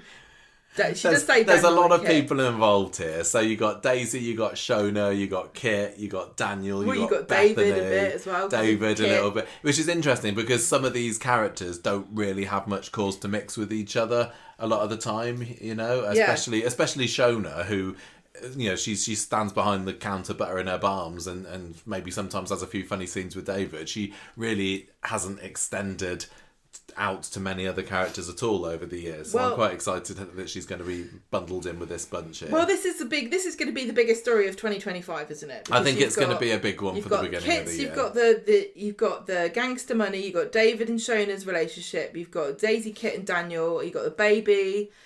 It's just going to be a mess. Well, have you noticed that on the ITVX page, you've got the picture of Kit now has replaced Sad Lauren as the picture of Here Is Coronation Street. Shocked Joel, then it was Sad Lauren, and now it's Mysterious Kid. Yeah, so the Christmas background. You reckon the baby's Daniel? You said to me, Daniel's. Sorry, earlier. I think so. It just really makes more sense to tie Daisy to the Barlow clan than to the wintergreen, brown, family. And you know what I think about Daniel and Daisy together. I think they're absolutely a great match. But I also just kind of want Kit out of this. As I roll my eyes a little bit about Who's the Daddy, but maybe it's not so bad because it's been a while. I just don't really like Kit. The sooner he can be dropped, the better. But I think that he's a bit of a bad smell, and he's going to be wafting around that pub for quite a while. He is such an arse, and that's why I think he's a fascinating, interesting instigator. Yeah. The other thing that you need to consider here, of course, is the fact that Lucy Fallon is pregnant, and we've mentioned this on the podcast before, so it's no big surprise. But she's got not too long left on the programme. If she was, I think it was back in August that it was announced that she was pregnant. So let's say that her baby's going to be due March, April time. They're probably already filming at least February at the moment. So I would imagine they're further than, I don't know. But anyway, so if she goes on her maternity leave, expected holding let's say March time, then maybe she could still stay until Easter. But whatever the case is, there is definitely a ticking time bomb going there. And I think that Daniel and Daisy are going to be destined to each other at the end of this, and Bethany's going to be probably going off to London or somewhere. It's not necessarily a spoiler to say that Lucy Fallon is pregnant and therefore something will happen to Bethany, because I can also see them saying Bethany's gone to a journalist course in London because she wants to get her degree before she gets married or some nonsense like that. It's not necessarily, really heading for a breakup. And if Bethany were to leave, I can definitely see Daniel and Daisy canoodling behind 100%, Kit's back. 100%. And then Kit's going to have to get revenge on Daniel and David. And imagine David and Daniel having to unite against Kit. I just love the idea of Daisy and Daniel and Bertie and Baby being a little family together. Oh, I loved how Daniel referred to him as Bertie Wooster as well. That is such a Daniel reference. That's brilliant. Also, just before we move on as well, did anyone else notice that the Rover's kitchen is back to its normal size again? I think maybe we have seen this before. I don't think this is the first time, but the massively TARDIS-like kitchen. It's the Rover's room of requirement. It really, really is. What was it? I don't know why I'm putting so many Harry Potter references into everything. Alright, it's Christmas. Time for Harry Potter films. Yeah. I can't remember when it was. Was it earlier this year or was it last year that the Rover's kitchen massively expanded? Yes. But it's back to being a galley kitchen for no real reason whatsoever. We won't get into it. We've got to move on. Right, so a little bit of swallow before we finish then. So just Monday's episode really. Betsy's hungover after the massive bender she was out on Friday. She's having her breakfast in the cafe with Mason, but to make things worse for her, Lisa comes in and Mason got her slopes off so that Betsy can get her ear bent by her mum. She's not happy because she's found a picture posted on Mason's social media of the pair of them in his bedroom. Is it her bedroom? I think it's her bedroom. Oh, was it her bedroom? I can't remember. Lisa recognises that I think he's in a...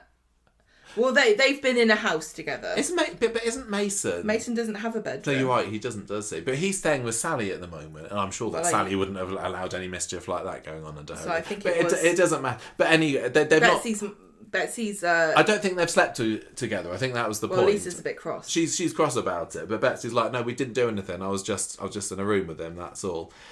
Basically, the big reveal on Monday is that Carla proudly announces to the whole of the factory floor that, yes, me and Lisa are seeing each other. You better deal with it. But Lisa doesn't like it. No. She gets mad. Yeah. And Carla's like, I don't know what you want from me. Yeah. What is it? Well, because one minute you're saying you want everyone to know, and then I make a big announcement and you don't like that. But Lisa was like, look, it's one thing to be secret. She's gone from one to the other. It's like, first you're hiding it, and then you're like taking out adverts in the paper or something. Just can you be normal for once? Yeah. But there wasn't. We get reminded by Carla that she is keeping the secret for Betsy. That Betsy was the one behind her being knocked on the head when the Warner Brothers invaded the factory. Yes. So she's like, stop being a mouthy cow, and can you please remember I'm blackmailing be decent about this. Mm-hmm. So she invites her to come to lunch with her at the Bistro. And she turns up with Mason. And nobody expected this to happen. That was quite fun. Because Swain is mad. Yeah, having Mason there as dinner guest, not the most comfortable person. I don't think she particularly plans to have that happen. Well, she's like, the Radcliffes are... Yeah. Well, she's hiding another secret from Betsy, which is that she thinks the Radcliffes are behind Becky's death. So not only is he a wrong-in from a bad family, but also this family might very well have killed Betsy's mum. Yeah. At the end of the episode, Carla's telling Lisa that Betsy clearly likes Mason. Look, can't you just let her get on with it? Maybe you're tarring Mason with the same brush as his family. I mean... Has Carla forgotten how Mason was brought into this programme as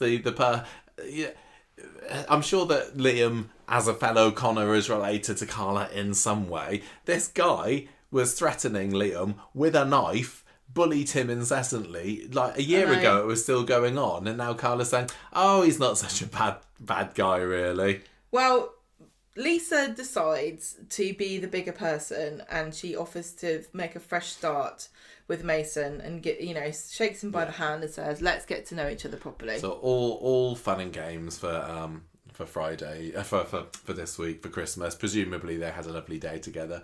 We just don't know. But I do believe they're going to be in it next week, so Twilight fans won't have to long to wait. No. Then we get Frankie, because we've forgotten about who's Lauren again. No, don't worry, we'll remind you. Here's some more scenes. Only Monday, though. So they got it out of the way for Chris. That would have totally... Can you imagine how much more miserable Wednesday's episode would have been if Lauren's If we'd had Lauren with a baby and looking at a Christmas tree. Yeah. I said that I didn't think that David and Adam's feud had much of a place on Christmas Day's wedding alongside the wedding, but this would have made it a lot worse. So... Right, Dee Dee says to Alia, please can you go to Lauren's plea hearing and see what happens? And Lauren speaks to her solicitor, and the solicitor's saying to her, if you're found guilty, you could be going down, but you Frankie might be able to stay with you after you've been sentenced. If you plead not guilty and it turns out that you agreed that it was self-defense, you might be able to convince the jury. But just remember, the prosecution is going to do everything they can, including dragging up your past, to discredit you, and it's going to be really, really hard. And there's quite a lot to drag up, really. And then Max is visiting Lauren, and he's like, "Oh, it's going to be great." And she says, "No way! Look, they're going to bring up everything that happened, the far right stuff. What if they make me look like some kind of Nazi?" And then Max says, "Oh, but you were groomed." And honestly, she still never says anything about "I don't feel that way," and even this is a for big. Lauren's sake, they don't put you on the jury because you wouldn't even listen. This is a big admittance because she'd never even admitted that she was part of this. She just kind of acted like she was just making the tea and wasn't involved. And it was does talk about how she was passed around the men as well. Well, that yeah, kind of seedy side of it. I think that feels like a big retcon to me because. That only came up when Roy was around, and I never got the vibe from it, but okay, she says that happened. I believe the character, I just don't believe that when they wrote it, they had that in mind. That's what I'm saying. Maybe not. Because, white supremacists are really upstanding gentlemen. She's at the moment thinking that she's going to plead guilty, but Max says, no, plead not guilty. Well, she's like, Joel's going to... She does. Yeah, okay. And so Max feels very confident that they're going to get through. And everyone keeps warning that it's going to be a rough, bumpy ride. She thanks Max on the phone later for helping her stand up for herself, and she's smiling. I know that was the biggest Christmas miracle of them all. We actually get to see Lauren's face light up for just a second. Yeah, but now Max is worried. And she hears him being worried. Yeah, Dee Dee's put the frighteners on Max by saying, well, this prosecution is actually pretty good. Well, it's going to involve him. It's not going to be as easy. Yeah. And I don't think he realised that before. Yeah. I mean, I'm going to say clearly she's going to get away with it, But do you not think it's going to come up, right? If you're the prosecution and you got this person saying, "Oh, no, that was the old me, I was groomed. I'm not like that at all. They tricked me. I don't have any of those tendencies." Wouldn't it be enough to say... Are you or are you not dating a member of that gang right now who was also involved and actually went to prison for it? But how are you going to explain that? Oh, we were both groomed. Yeah, you were, technically, but it doesn't look good, does it? Yeah, but I don't think it has anything to do with did she or did she not plot to murder Joel. Well, then you wouldn't bring it up at all, would you? No, of course it's part of that, Michael. They're going to bring it up. They said that they're going to bring it up. Just as a bit of a character discrediting thing. But at the end of the day, I think that any good defence lawyer could say, that is irrelevant. This is what happened on the night that Joel died. If you're allowed to bring it up... Yes, she killed him, but no, it wasn't. If you're allowed to bring it up at all, then it's relevant. But I think... Is it one of these things where if you're on the jury and the prosecution brings it up and then the judge says, jury, you need to... No, they wouldn't be allowed to even bring it up then. Yeah. I don't know. I just don't care. I don't care. She's going to get off. Honestly, yeah, I don't care either way if she gets... Sorry, I don't. I just want Max to kind of leave her there and then get involved in the Platt family story, which is a lot more interesting to me. Just carry on his life being a videographer. He's the Ernest Bishop of the new age, isn't he? Yeah. I heard Ernest Bishop had a bit of a shaky start as well. Right, so Cassie and Ken's story came into a little bit on Friday. It's nothing new particularly. They're still sniping at each other, Cassie and Steve. She's still poisoning Ken and smiling as she does it. But Ken has invited her to the ballet because Mary can't come. And Cassie tells Steve that he needs to find a place of his own to live. That's basically it, wasn't it? Well, she's going to be upset when she finds out that Toya's Leanne's moving in as well. Yeah. But yeah, this seems to be a setup for next week, but we thought we'd better mention it. And that is it for this week's Coronation Street. We got an extra half an hour this week to enjoy. And overall, I'm just leaving this week more satisfied than I've been for a while with how a Christmas Christmas week has been. Because even...